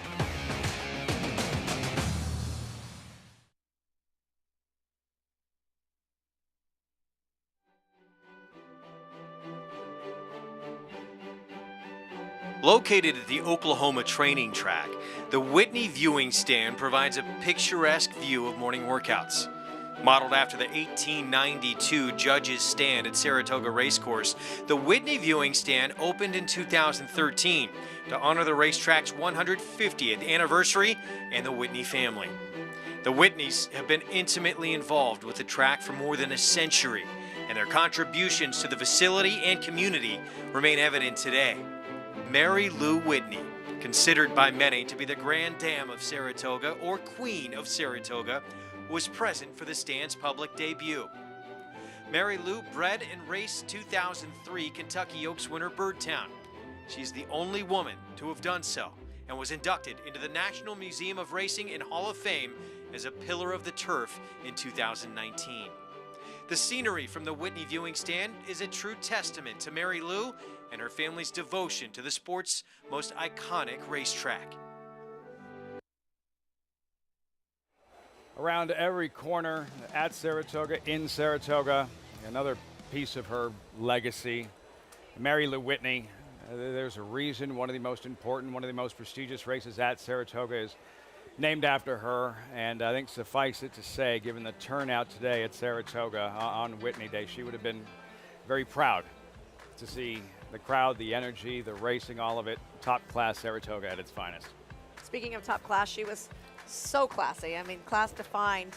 I think one of the most visible memories that you can have is when Birdstone beat Smarty Jones, and the first thing she said is, "I'm sorry." Amazing how that moment stuck with everyone. Right? Everyone's the first thing that comes to mind, that she's there apologizing, everyone wanting to see a Triple Crown, or sorry, and it was genuine. It didn't feel manufactured, like it felt like Mary Lou Whitney. And in her impact on the sport and long-lasting as it is and how positive it has been, it was genuine because she wanted to do something that would leave an impact for the greater good in horse racing, and she has, even though it wasn't Smarty Jones winning the Triple Crown that day. I didn't know what Mig told us yesterday, that she came to Saratoga when it was derelict. The whole city, no one wanted to be in this We upstate might not New be York. sitting here right now. She made it a destination. I love it. Thank you, Mary Lou. You were bringing up some story to Richie about something? Yeah. In a, what was it? A teepee. Yeah. Teepee. I don't know the story. Oh. Don't It's not for on air. It's not my story to tell, but I have to hear it. It's not my story to tell. It almost was yesterday. Well, I just asked if it Richie was true shot or you some not. daggers. I asked if it was true or not, and he did affirm that the story was true, not just a rumor. But it's not my story to tell. Lots of stories in on racing. camera, anyways. Lots of stories in racing. We'll talk later. She would have, the racing today, the crowd today, the energy today. She would have. You would have seen that smile all day long. And we still have one left. This 13th and final call to post. These fillies and mares, who's ready to graduate? There's the beautifully bred Juddmonte homebred Resurge. Now, while none of her other offspring have done anything on the grass, they've all been different too. A dirt marathoner, we have a router, we got a filly that's a sprinter. Maybe she just likes to give you a little bit of everything. Peak height, Bob Edwards' own, Chad Brown trained, second time starter, then Magnum's Microburst. This one has some early speed, and I really liked her first turf race, but she's had a couple of chances while others have some more upside. Via Veneto and Preakness winning rider Umberto Rispoli. You know, Phil Antonacci is 0 for 7 with the debuters, although she does have a nice, steady series of drills. Coastal Cabin and Will Farish, first time starting homebred. This one for Cherie DeVaux and your test winning rider, Jose Ortiz.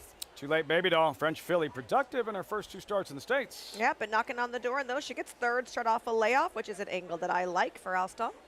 Medici Road, 4-star Dave winning trainer Miguel Clement. Turf for the first time, and the dam did really improve in her second start, which was a switch over to the grass. Selfless, still trying to develop that knockout punch. You know, she tried the route of ground last time, the big route, going mile and 3/8. She's a little bit one pace, so maybe that was going to work out for her, but she's just been knocking on the door and doesn't have a big kick to finish her races with. Say yes to dreams, Michelle. Say yes to dreams. Irish filly U.S. debut, then all-night revival. This one is getting back to the turf after a try over dirt, and she was running into Ragtime last time out, who did finish second in that test. What to do with just so pretty contender, but marooned outside with Joel Rosario. Yeah, that's my biggest drawback for her. She's all the way on the outside here. She does have a little bit of gas that she could maybe get herself into a better position, but how much of that is going to be used and not around for her final, kick? Watch her early on, see how much precious real estate she loses trying to establish position going into the first turn. Just so pretty. And Sarah, your top selection, Too Late Baby Doll.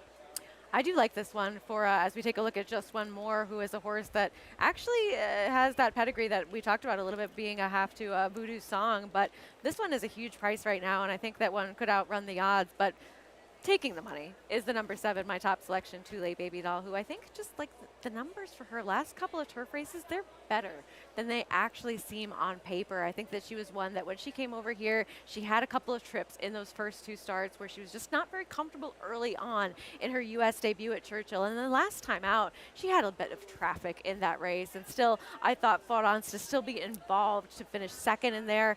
Maybe she's just one that with a cleaner trip today with Ricardo Santana Jr., who is riding so well at this meet.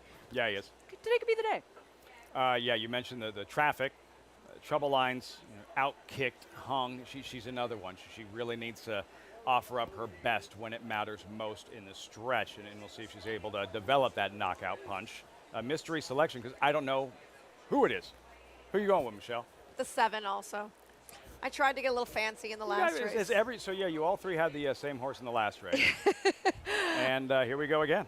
I'll try and jump off to someone else. It's your selection. It's your selection. Well, I mean, anything different from why Sarah likes her? It's okay. The 12, the 12. If she was drawn anywhere else, would probably be my top selection. I mean, if it was on the main track, I guess the horses love to run out in the middle of the track, so maybe she'd be okay on the grass here. I'm not sure if it's an ideal spot for her, but she would be my alternative. We're not having a very nice warm-up from the 10. Say Yes to Dreams. Flavien Prat. He's fighting with her a little bit. She wants to do something. He wants her to do something else. And when he gets after her, she's very resistant to it. She's like, oh, no, excuse me. I don't know who you are, little person on my back. She's like, I don't care how many races you won today. I don't care that you won the Whitney. I'm doing my thing. Megan, for the selections, top selections with Sarah and Michelle, they're both going with Too Late Baby Doll. Like what they see on paper. How does she look in the flesh?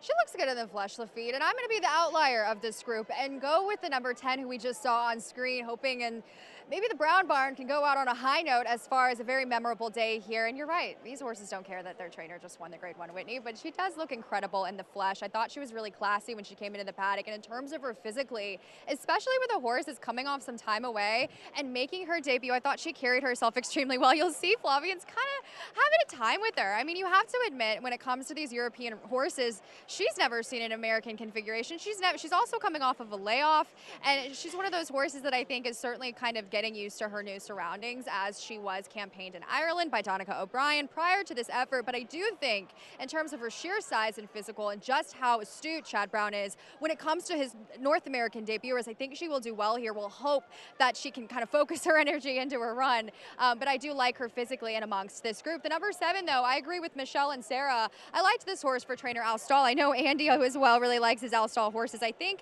especially when it comes to those horses filtrating from Churchill Downs, this filly is certainly going to be a candidate for improvement and could very well make an impact here up there at 3-1 Lafitte. See how it all unfolds as they have reached the starting gate.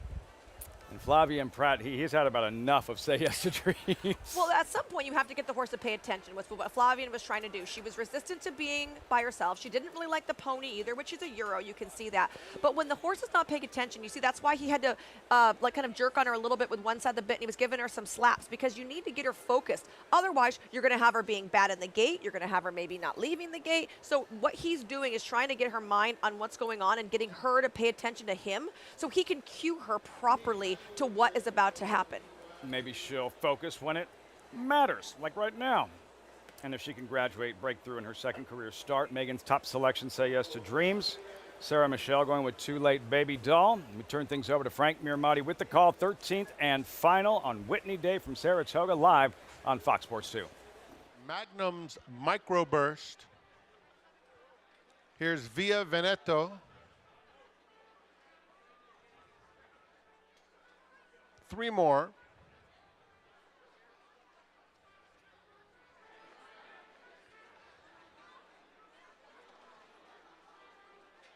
All Night Revival. Just So Pretty, the last one. Just So Pretty takes a little circle under Joel Rosario.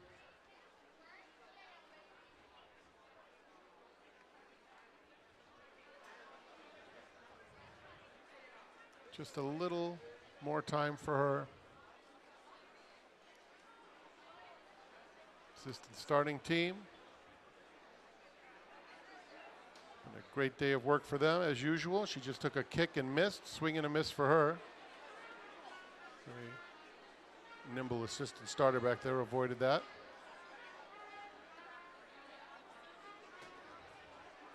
Now we have a little bit of action from Just One More in the gate. Settles down. And they're off. Even start. Magnum's Microburst. Here's Too Late, Baby Doll. Moving right up is Medici Road, and so Medici Road vying for the lead. Selfless is in the mix too through the early stages, and Coastal Cabin is now racing in third. Too Late, Baby Doll, who broke on top, is now on the inside fourth, 4 lengths off the pace. Magnum's Microburst in a little bit tight. Just One More throwing her head around in between horses and now having to steady just a bit. She was passed by Just So Pretty as they swing on to the backstretch. That group followed by All Night Revival, Resurge, and Peak Hype. The opening quarter went in 23 and 4/5 seconds. Say Yes to Dreams is second to last, leaving Via Veneto at the back some 15 lengths off the pace, which is being set by Medici Road. Coastal Cabin, 3/4 of a length off her, half mile to travel. Too Late, Baby Doll races in the third spot, and just outside of her, it's Selfless fourth. The half went in 48 and 4. Just So Pretty is fifth at this point. Magnum's Microburst, followed on the outside by Just One More. Peak Hype in the lime colors is down on the inside, coming to the quarter pole. A 3-wide Resurge is trying to make a late bid, and in behind her comes All Night Revival there at the top of the stretch, and Medici Road is still there. Coastal Cabin alongside. Here is Too Late, Baby Doll, who's had a good trip, and Too Late, Baby Doll is up to take the lead. Peak Hype is starting to come with powerful and meaningful strides, and just in front of her, Just So Pretty. Peak Hype, Just So Pretty, a driving finish. Here it is. Peak Hype caps off a huge day for Chad Brown with a nice, sustained, solid kick to victory. In behind her, Just So Pretty was in there with Too Late, Baby Doll. Bob Edwards, Peak Hype. Whitney winning trainer Chad Brown closes out the afternoon with a victory, and leading rider Ortiz, Peak Hype, and a furious finish in the 13th at Saratoga. Chad said, hold my beer, when Mark Cassidy said, I won 7 today. Chad says, I'm going to try to catch that up. Fitting name to close things out. We reached the peak of the hype for today, and then some. And this one is a day that lived up to the hype. Whitney Stakes Saturday. We thank you so much for joining us this afternoon. We look forward to seeing you tomorrow, right back at it on FS2 to close out Whitney Week. Get started at 1 o'clock. The highlights today, Kendrick, the salute. Back-to-back Grade 1 wins, deterministic. Stamping his ticket for the Breeders' Cup Mile. Kilwin, awful start, stumble. Still she wins the test. Fist pump, Jose Ortiz. And in the end, that Whitney winning trainer you just saw, Chad Brown, furious late run. Sierra Leone takes down the Whitney. Have a great night, everyone.